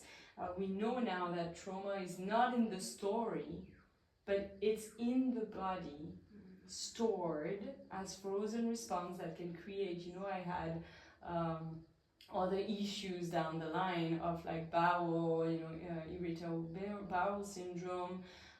That is also a sign that you still carry trauma in your, like second brain, emotions and things that are still like very, inflamed. And the hips also carry a lot, like the psoas, there's like, because when you froze, you can't run or fly away, so it's very tense. But to heal, as we said, we need to relax those things, telling you you're safe now, so you can release. So all those hips opening are very good. All the breathing and pranayama, it's good for this, slowly. Even if some people can use it to dissociate and actually not really be in the body. If you only do meditation, when you do yoga, it's actually good. I did my thesis for the end of my master degree in psychology with this like trauma-informed yoga for eating disorder. So that was, like at the end, my story is always at service to people. So I did that because it's really good, for releasing a bit of this intensity. Doesn't mean that it needs more than just doing the yoga. It needs to be in a space where actually release can happen. Because when everybody's so calm, you also, that's why today I feel like Tantra is more like, but there is a lot of bad shadow in it too. So it's like, it needs to be trauma-informed spaces. Somatic healing, so you are with the body, but you can also express voice, sound, movement. Helping it all release, because we all carry also a lot of tension in our throat, in our voice. I couldn't say, otherwise I was punished, and so we are very stuck in our throat. So sound, singing. It's very good. On the One Women Festival. Exactly. Nice, yeah. Yes. So you see, all I'm doing is like, not only because it is like neo-agey cool, and we're there playing a woman and like, being wild and sounding just because it's cool. No, it has a really deep understanding on how can we heal and for what and how the sound is very good for healing, how movement, how release, how practicing, how to say no, how to finally tell your body that you can and you're safe now today to do so. So all of this I learned thanks to Tantra later on. So when I found yoga, so that was, university, I found it more like music, kind of yoga. And then between my license degree and my master degree, I went to the US because I really wanted to speak English and learn English. That's how, for my thesis, you need to read a lot of English paper, and it's very complicated English. So I was like, okay, I'm gonna go somewhere. And at first I was like, oh, I'm gonna go to Jamaica or to Australia, because I was already a hippie doing yoga, and so. But at the end, it was more expensive to go to those places than doing au pair in America. So I went to the US as an au pair, and that was incredible. There I trained as a yoga teacher, and I practiced more things, and I discovered more stuff. But still, it was when I came back and finished all of this, and COVID in 2020, that I actually spending time healing from really sexual trauma. Until then, I still had a lot of shame, sex is bad, spirituality didn't really help, with like, oh, I shall not have desire, like this primal, oh, this is not where I shall be calm, and So it's still very deeply ingrained in that. Actually, I remember I wanted to do yoga teacher training 6 months in India with Sadhguru, waking up at 5 in the morning, practicing 8 hours a day. I was still in that really deep because it really did help, you know, in many ways. I was really believing in that. But I was still disconnected from my woman and from my body. And COVID, when everything stopped, I was like, and I was alone in my little student apartment, and my partner at the time was at the other side of the globe, stuck in America, in the US, because I met a US guy, an American, so he was there, and we couldn't see for 9 months. So that was really a time for me to be with myself. And yeah, often, our sexuality ended up in tears. You know, I thought it was all me. Actually, I learned that it was not very good at it, but I didn't know. You know, I thought it was all me. That's the thing also I want to say for women that have been through sexual trauma, is that if they don't like their sexuality, they always think it's them. Oh, it's because I have trauma, I can't open my pussy, I can have pleasure, I'm numb, and all of this. No, it's because maybe your partner is not slow enough. Maybe your partner is not listening to you enough, creating enough safety for you to release this trauma. Because I deeply believe that we can heal sexual trauma together as a couple. Doesn't mean that it's important for you to do this work on your own, discover your body, love your body, release the shame, cry and things. You don't really want to cry all the time, even if it's for the good things with your partner. So there is both. But your partner also need to understand and to, I remember my partner, once I succeeded to have the strength to say no to something, or to say, I will prefer this. His ego was poked and he reacted bad. So I'm like, also please others, support us, but compassion, they're also wounded and everybody's on their journey. But anyway, just for saying that it's not always your fault.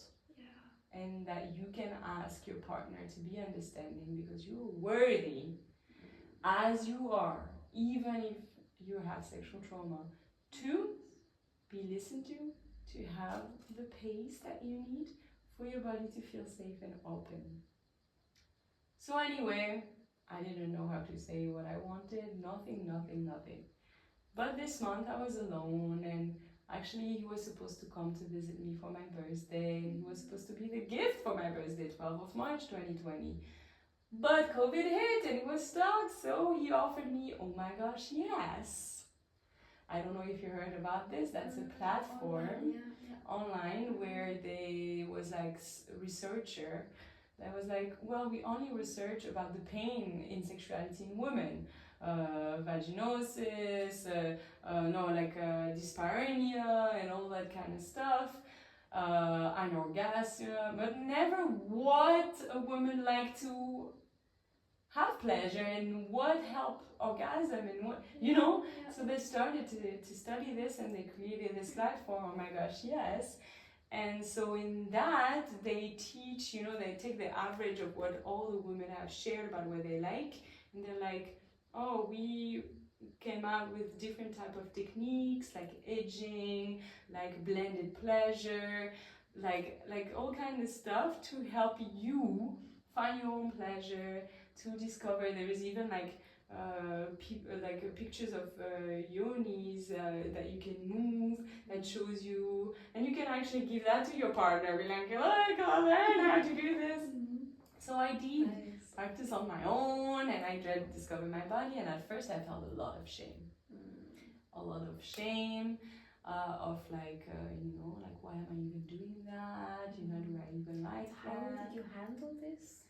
Well, that was listening to all this, so Layla Martins, who I trained myself, all those women that bring the feminine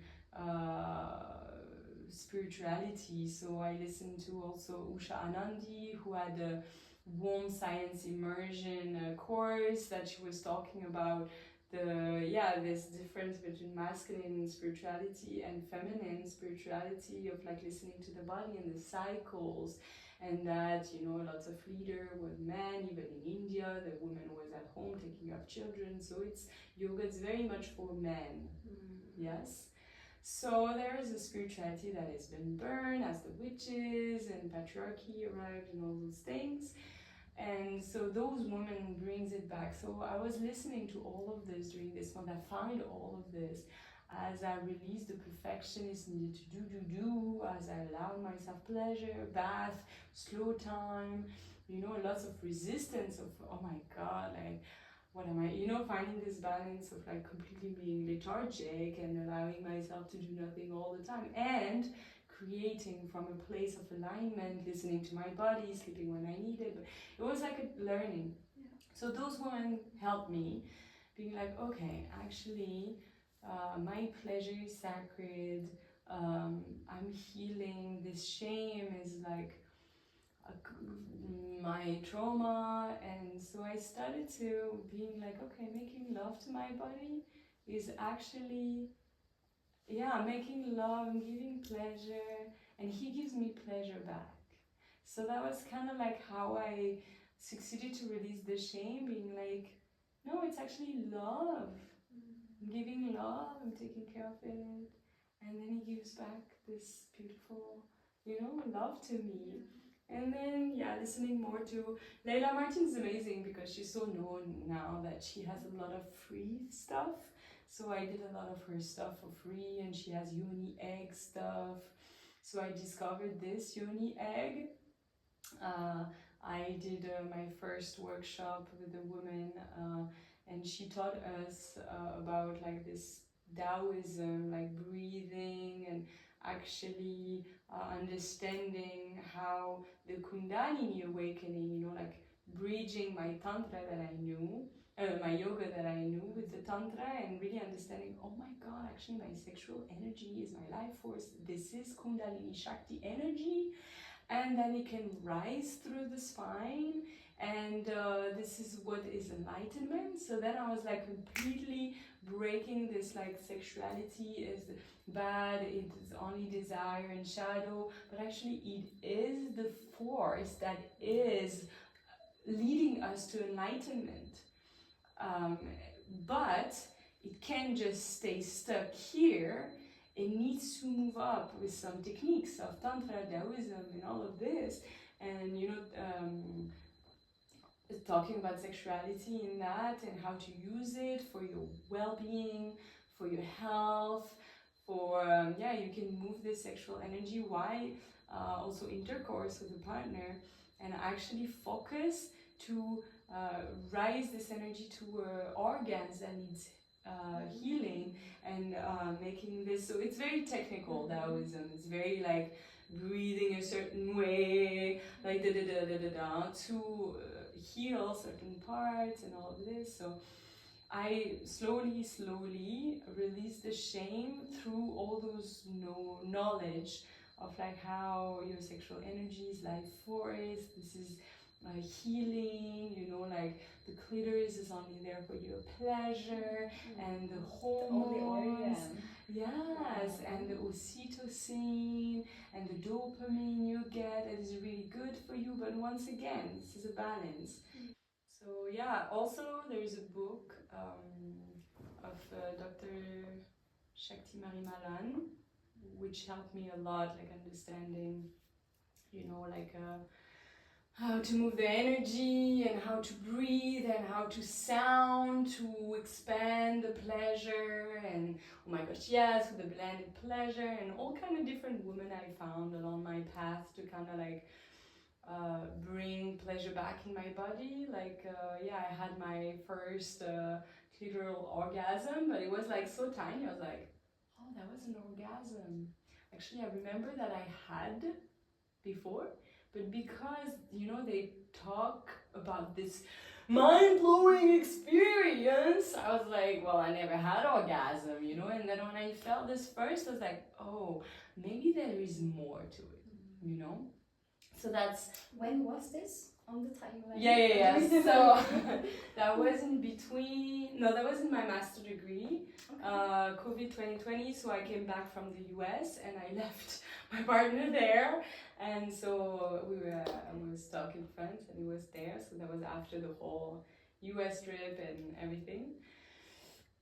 Discovering tantra through this COVID time, beautiful, like life-changing for me to have this time and stop and drop into more feminine, slow, this feminine mysteries and bringing back those ancient practices, Tao, Tantra, and slowly, I had my full body orgasm, and actually that was like, how was it? Yeah, it was intense. It was like, okay, that is how an orgasm should feel like. This is a mind-blowing experience. Now I know everything about it. It's like, yes, there is like pleasure, which is one aspect, but if you want like the orgasm, you need expansion and the mind shift. So really like allowing yourself to sound, move, breathe, and of course releasing the stuck energy. So I did a lot of like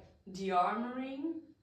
It's like you massage the inner the vagina as you will massage a pain on shoulders or whatever.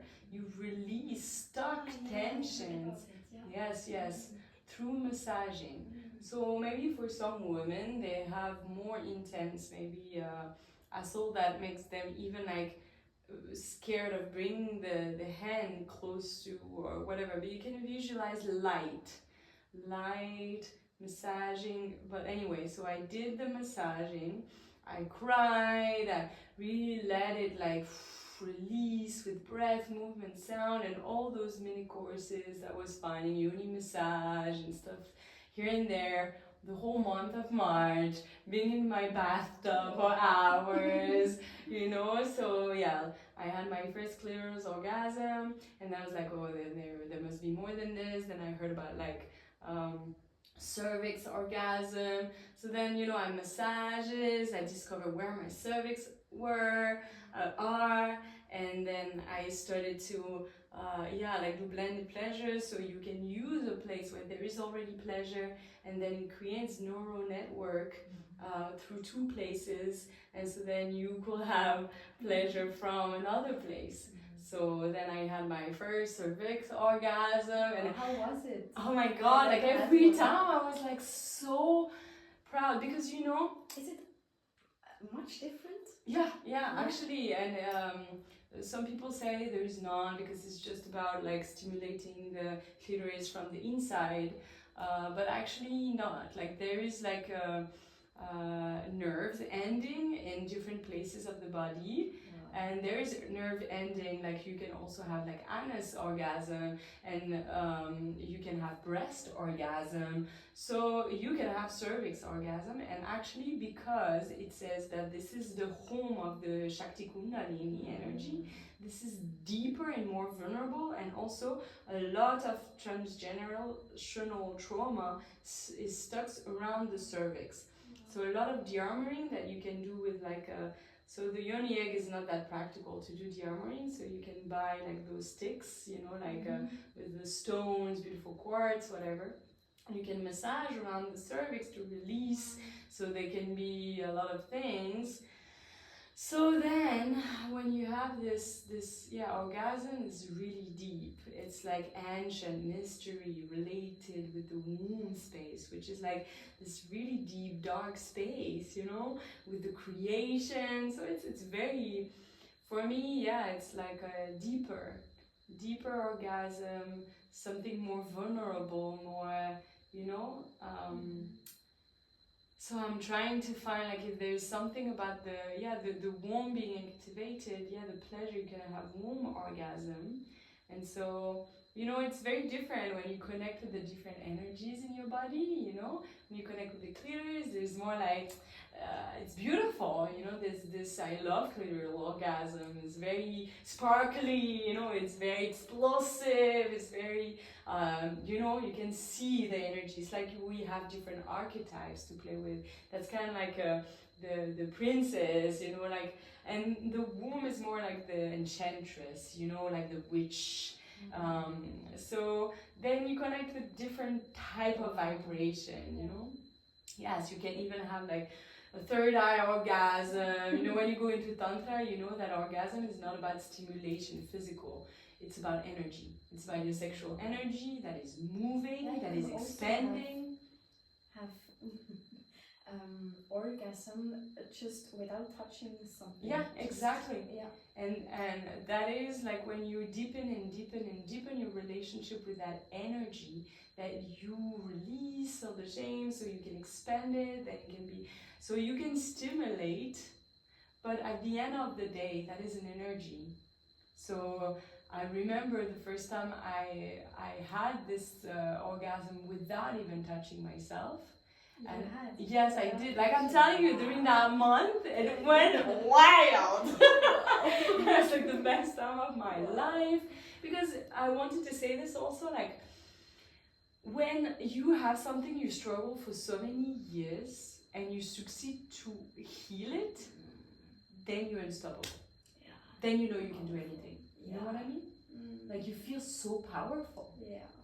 So yeah, I struggled with this for so many years, numbness, crying, like I didn't really explain that much with my partner and everything.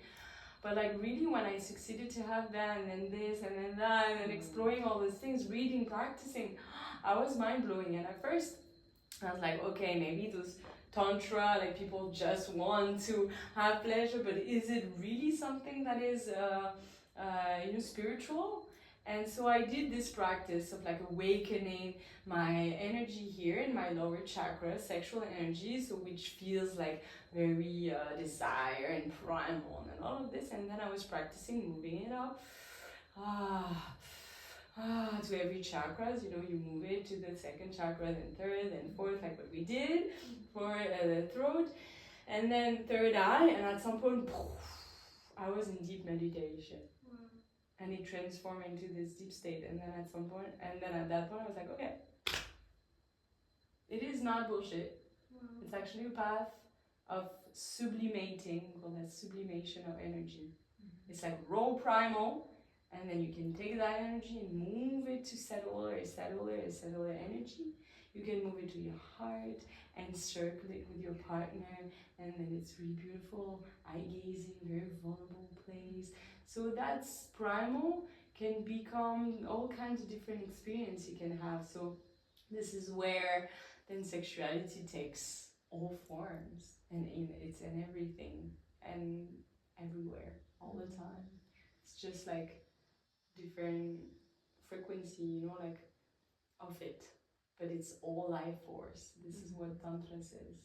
It's like at the end, it's all about this life force. So it comes from the same place. Like we're born from this. Life is born from sexuality, you know. So that's what helped me also release the shame and everything. So when I was like, yeah, why are we holding such taboo around something that creates everything, that creates life, that is love, you know? I think because of this, because it's so powerful. Yes, and also because, yeah, there is shadow in it, and that can be, but I feel like putting more repression adds more of the shadow of it, you know, like it's by sublimating it, by seeing it as love, then, and as releasing the shame, like people won't have to do all this weird stuff with it, you know. So I don't want to go into this whole like you know, complotist why did we did like this patriarchy religion and then yeah, like doing this as evil, like I really don't get it. There's something about it that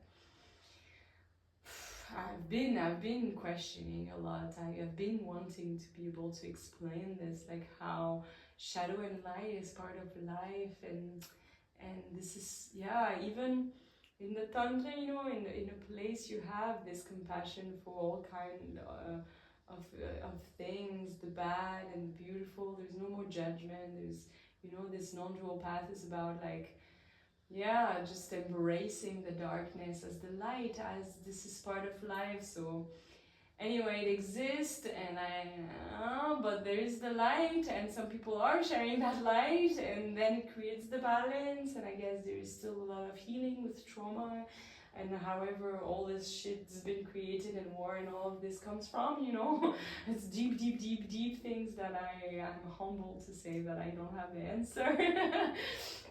But I discovered that sexual energy is very beautiful if you stay in that place of awareness, because then I entered into this tantra world, like wow, as I entered the yoga and meditative world, like wow, this is amazing, it's gonna change the world.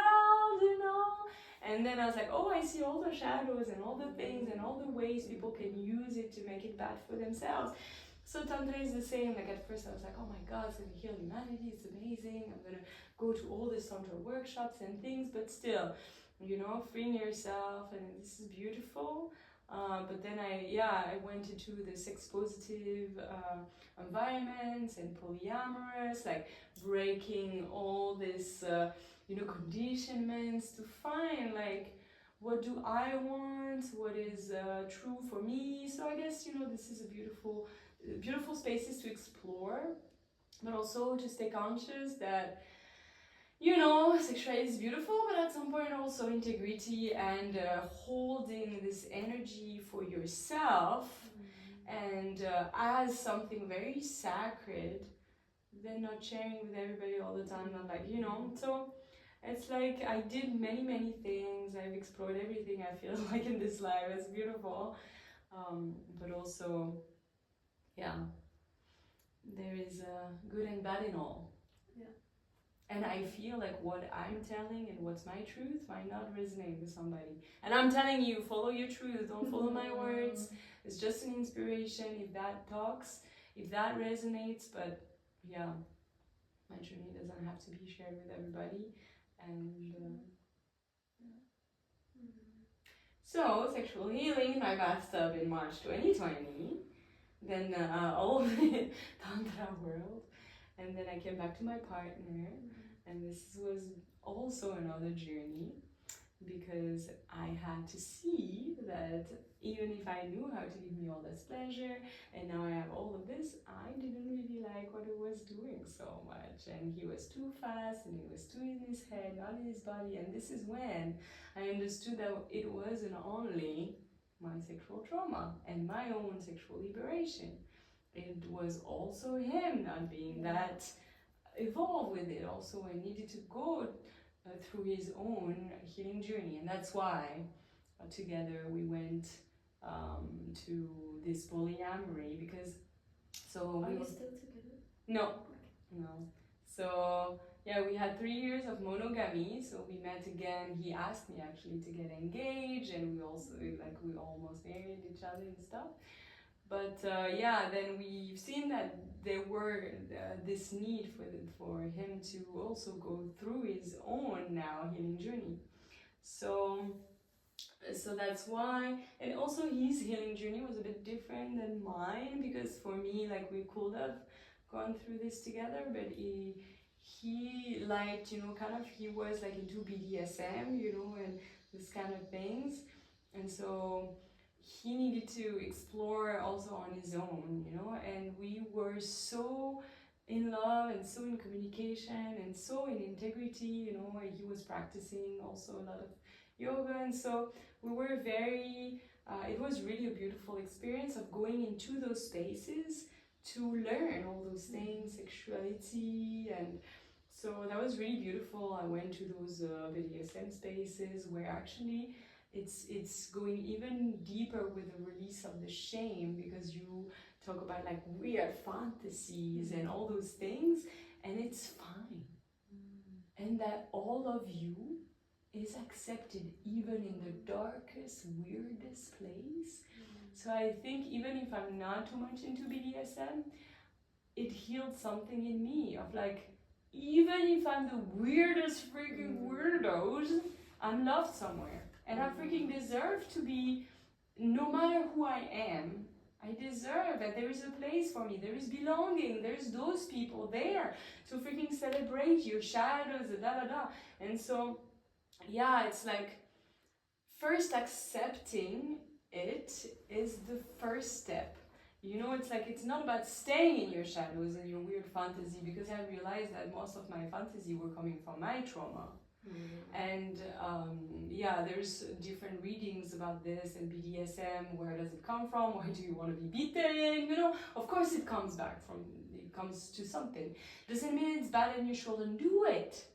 That's about diving into this search of yourself, holding this space that is bigger, watching in integrity, but still, if you don't go, if you don't experience, if you don't face it, you will never heal it. So a place where they're like, we love you, even if you have those weird shadows, weird desire, weird things inside of you.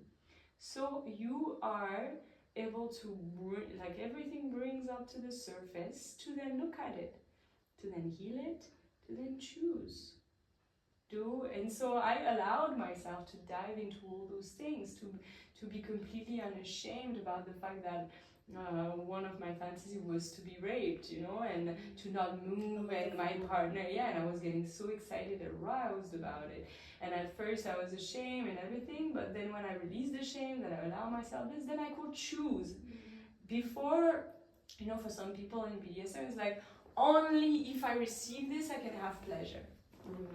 So then they go through this, but if you don't allow yourself, then you repress. You know, it's like this journey of like still going in there, even if it's not exactly, you know, where you want to go, but if you don't go, then there will be still places in you that you don't love. And as I said, healing is love.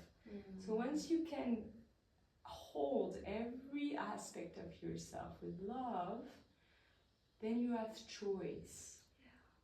If you don't love it, if you repress it, then it plays somewhere weirdly in your life, manipulating. Control over you. Exactly, because it exists. So the best way is to actually go meet it, go love it, go celebrate it. All those parts, like I had a big part of wanted to be seen, you know, like this need of validation I didn't have from my dad. So for a while I was not super conscious of it on those tantra spaces that actually like at first meeting those men, having like sexuality and stuff was very freeing, experiencing all kind of different touches beyond my partner, but still like being so in love that we were living together, and then we were going to the spaces, experiencing some stuff, and then we were coming back, living our lives, you know. It was really beautiful.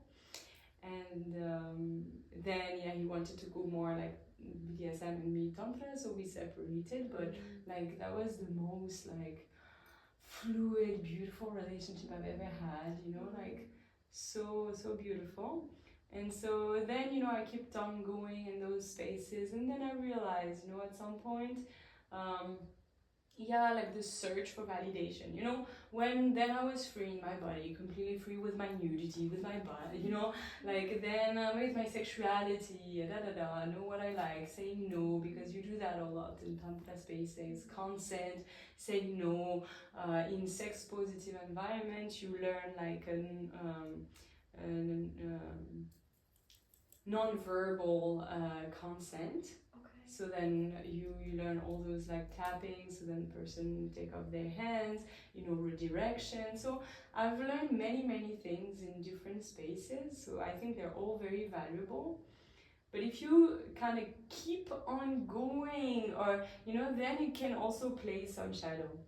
So the being seen and then becoming even more perfect, you know, because I was so free, because because blah, blah, blah, so that I can finally be loved. So the needed for leader, like gaze and power bias, and having many partners, And so then I was like, whoa, what am I doing here? Which wand is playing there? So yeah, then coming to that part of like, even if you are alone, so like sacred celibacy, you are loved, you're worthy, and even like retrograding, I don't know how to say this, slowing down the pace of like, I was like so free, singing, liberated, da da da, and then I actually was a protector. You know how like this, from something that was healing, then it becomes like your own kind, take it and make it something. So then I was like, okay, then my space is actually to talk less, to take less space. And I remember that training where because we did like emotional liberation, screaming, I had no voice for 3 days. And so at some point I was seated and I had this fear inside of me of like, my God, people didn't hear you for 3 days, you didn't show up or nothing. So they're not gonna love you, you know, you're alone, nobody knows you, you know, like this fear of like, if I don't take space, if I don't show up all my skills singing, I'm not gonna be loved.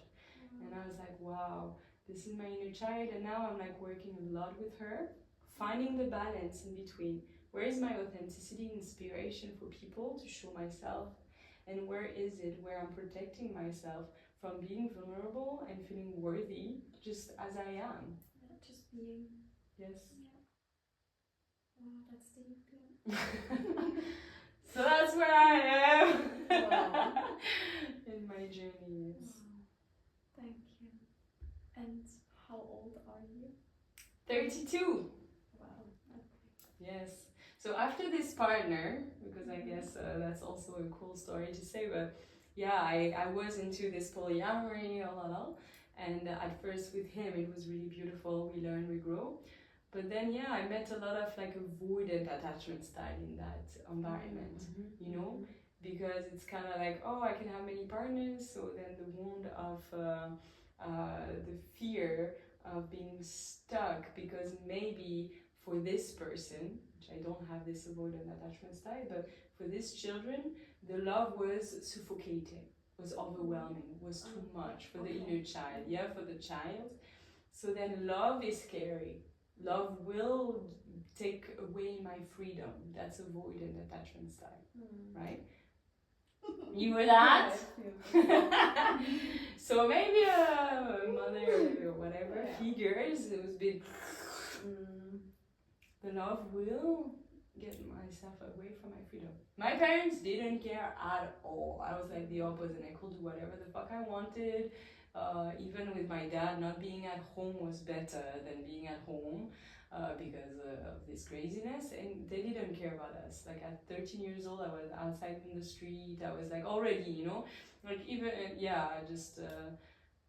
it was scary to be at home, so better being away. So for me, I don't have this, but I met a lot of people like this in this environments. I was like, oh my God, something that really freed myself and was really beautiful for my partnership to explore it. And for so many people, it can be beautiful. It can also be a way to bring yourself away from facing those parts of you. Yeah, interesting. Yeah, so that's when I started to discover all those ways that you can use those things for hiding yourself, but also I have compassion, you know, not everybody has the tools, but like some are leaders now that I know, leaders of those communities that are just like pruning these things like freedom over commitment, and even like sexual, like freedom, instead of being like finding this balance of what is really necessary to free yourself and where you hiding yourself into this freedom and not actually looking. So for me, it's like whole journey of integrity all the time, awareness. Why am I doing this? From which place? I guess as a therapist, it's easier for me. I have many tools to do this in spaces and stuff. But anyway, I'm saying this for people that want to try Tantra, I want to try all this space. It's beautiful, but also gotta stay aware. Why am I doing it? From which place am I going? Am I going to take something to allow myself and to indulge in you know.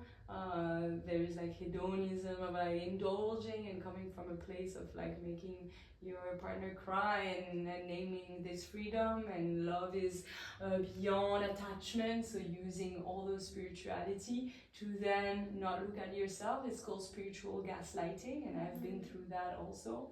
I've met like just pure avoidant attachment style, and then second partner avoidant attachment style, and on top spiritual toxicity, spiritual gaslighting. And because I had this inside of me also, yes, it did enter, and now I know about this very well, like how spirituality can be used to de-responsibilize yourself, to actually go in those places, and that actually the women are like our oracles to bring in the face of those men, like, where are you not committing, where are you not present, like, why are you giving me just like breadcrumbs in the name of freedom, in the name of just spiritual non-attachment, love is beyond, then you're dependent if you want me to, you should be your full responsibility of your needs, all those things that I'm saying, like, please be full responsible of your needs and your well-being,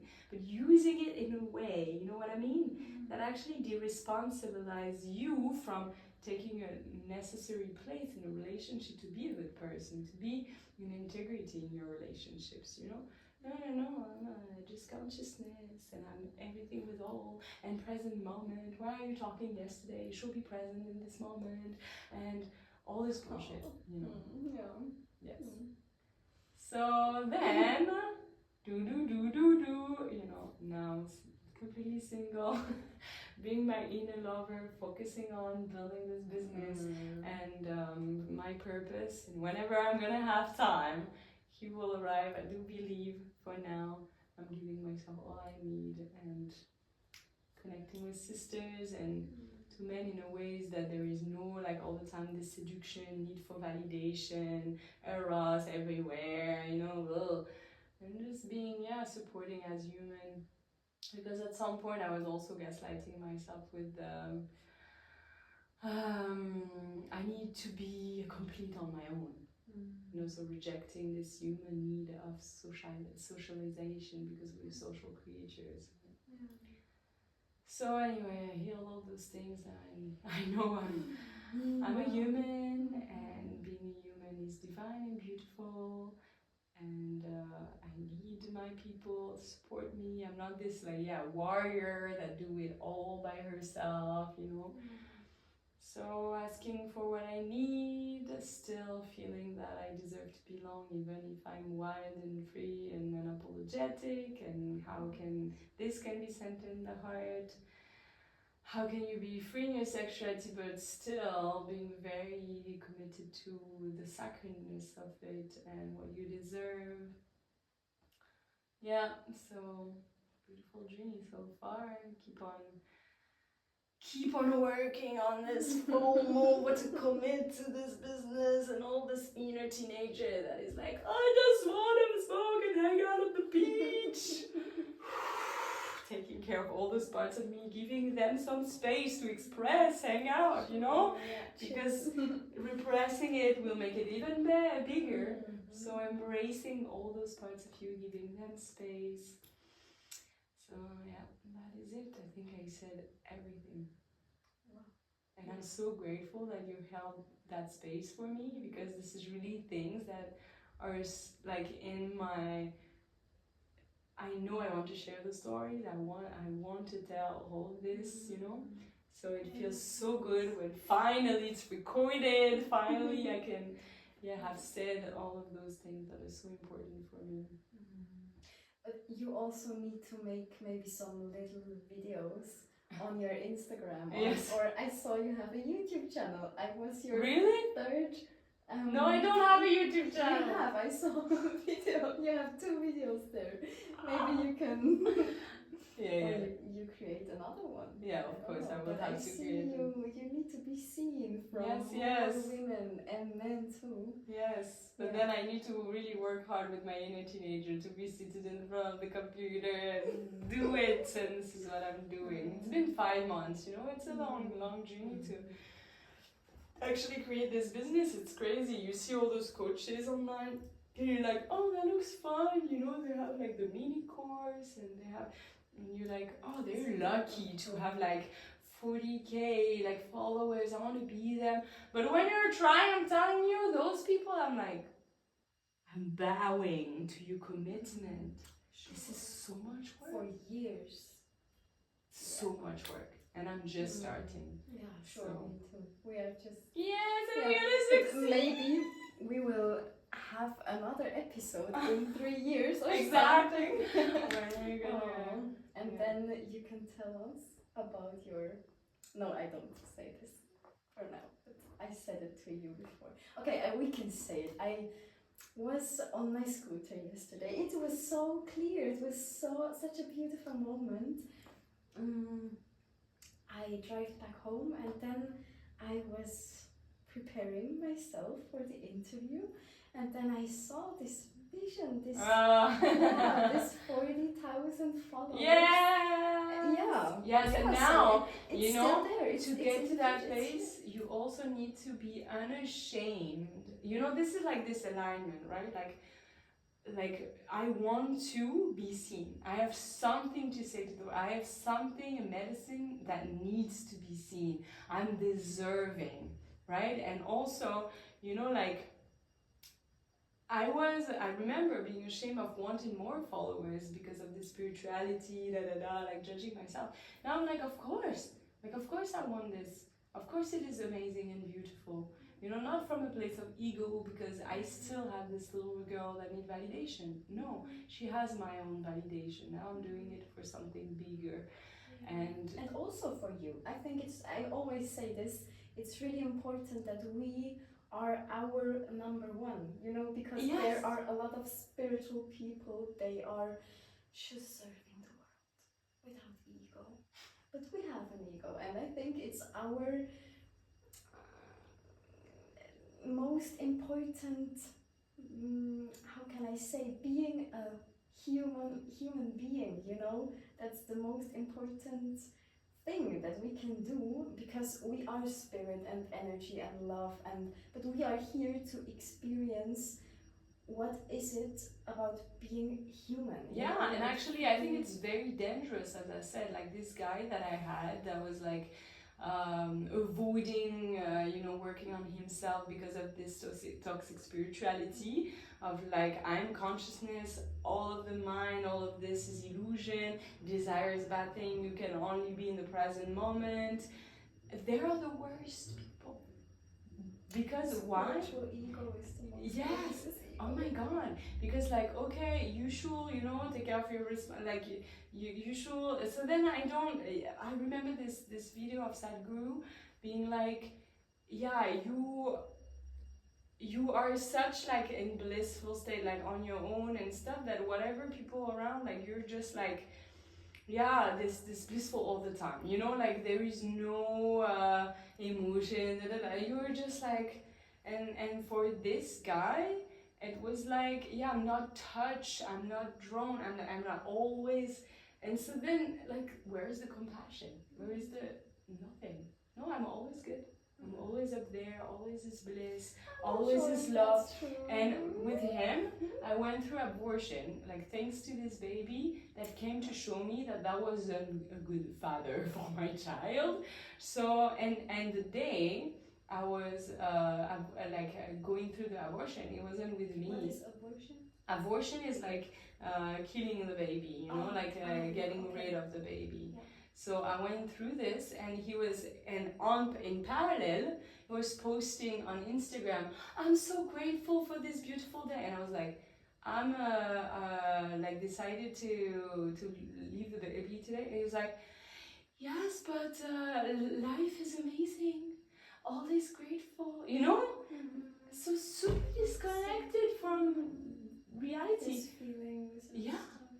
Yeah, no, there is no feelings, there is only gratitude, there is only love in this universe. So even if you give death to our baby, I'm still gonna be super grateful and smiling all the time. It was always like this.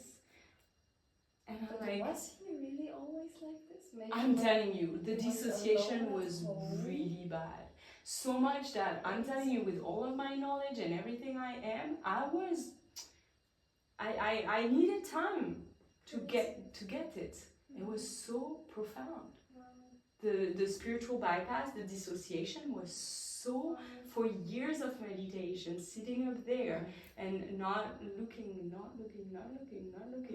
and like just allowing himself one day at the time to be who he was, like super independent, you know, like because of his parents, like when at a very young age he was already out of the home, so by myself, nobody can bring me anything, so I'm alone, and you know, like very, wow, I've never met somebody with that kind of psychic structure ever. And every time I'm like, this is so funny because I have such a huge big mission on this earth to help people. So I have to experience all kind of ways that people can be people, you know? So I've met like crazy, wow, structures of psychology.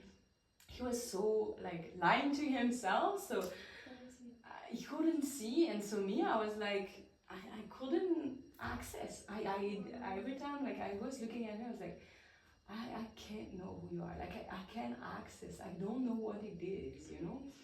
And in the same time, I'm very touched by. I think there is like a part of my soul that is very, you know, like in transcendence and in awakening. So I've always been very much attracted to that, or fascinated, or like all the men that are very much in devotion. It feels like they're connected to their heart, so it touches me.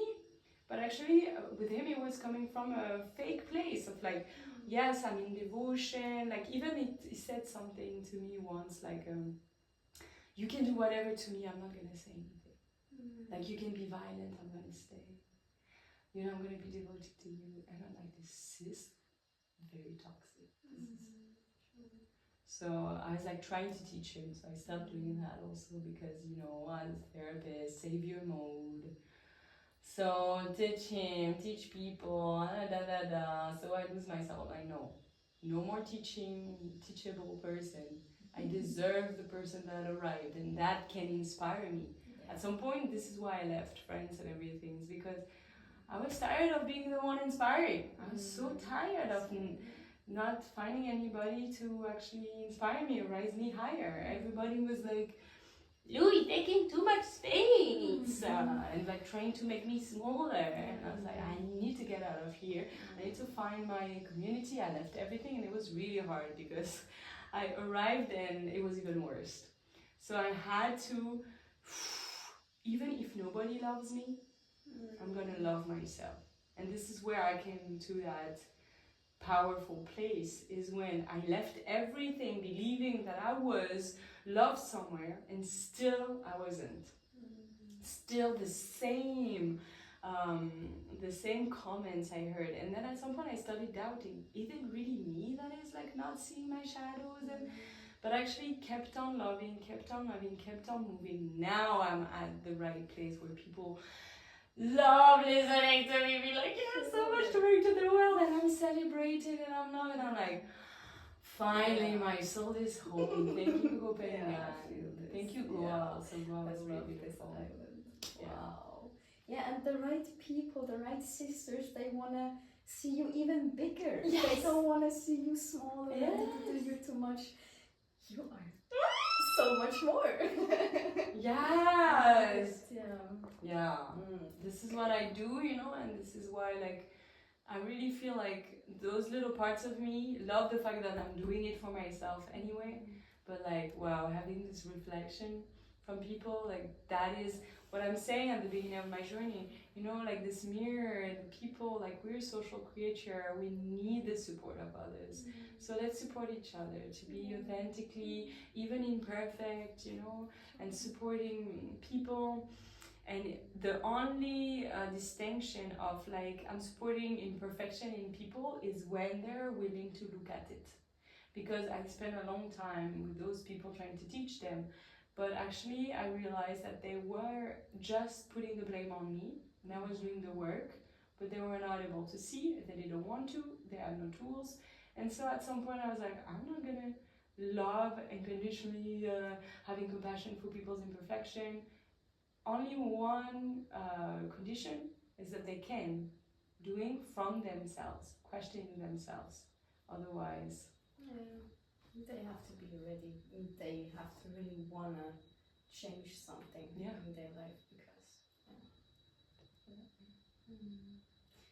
Thank you so much. Yeah, that was amazing. I mean, this light is like getting crazy. Do you want to say something to the end for our? I'm hot and I'm proud of us that, for bringing this information out there. We succeeded to stay in this heat. Like we're very, very devoted and committed. Yes, that's all I want to say. That I'm proud of myself, of my journey, and it's beautiful. Just I don't need to be humbled. I love myself so much. And I think I'm amazing. And I think, like I've read something online that this is always about the balance. Like I always talk about this. So yes, you need to feel like you are the most gorgeous woman in the room and the most amazing person on the planet to be really taking the space that you need and bringing your medicine to the world and seeing the same in others. Yeah. And it doesn't have to come with them because I'm the most amazing means like everybody else is less. No. It's like we own. Yes. I'm the most gorgeous, amazing person on this planet and I wish you feel the same. Yeah. Wow, that's amazing. I love it. Thank you so much. Thank you. Wow.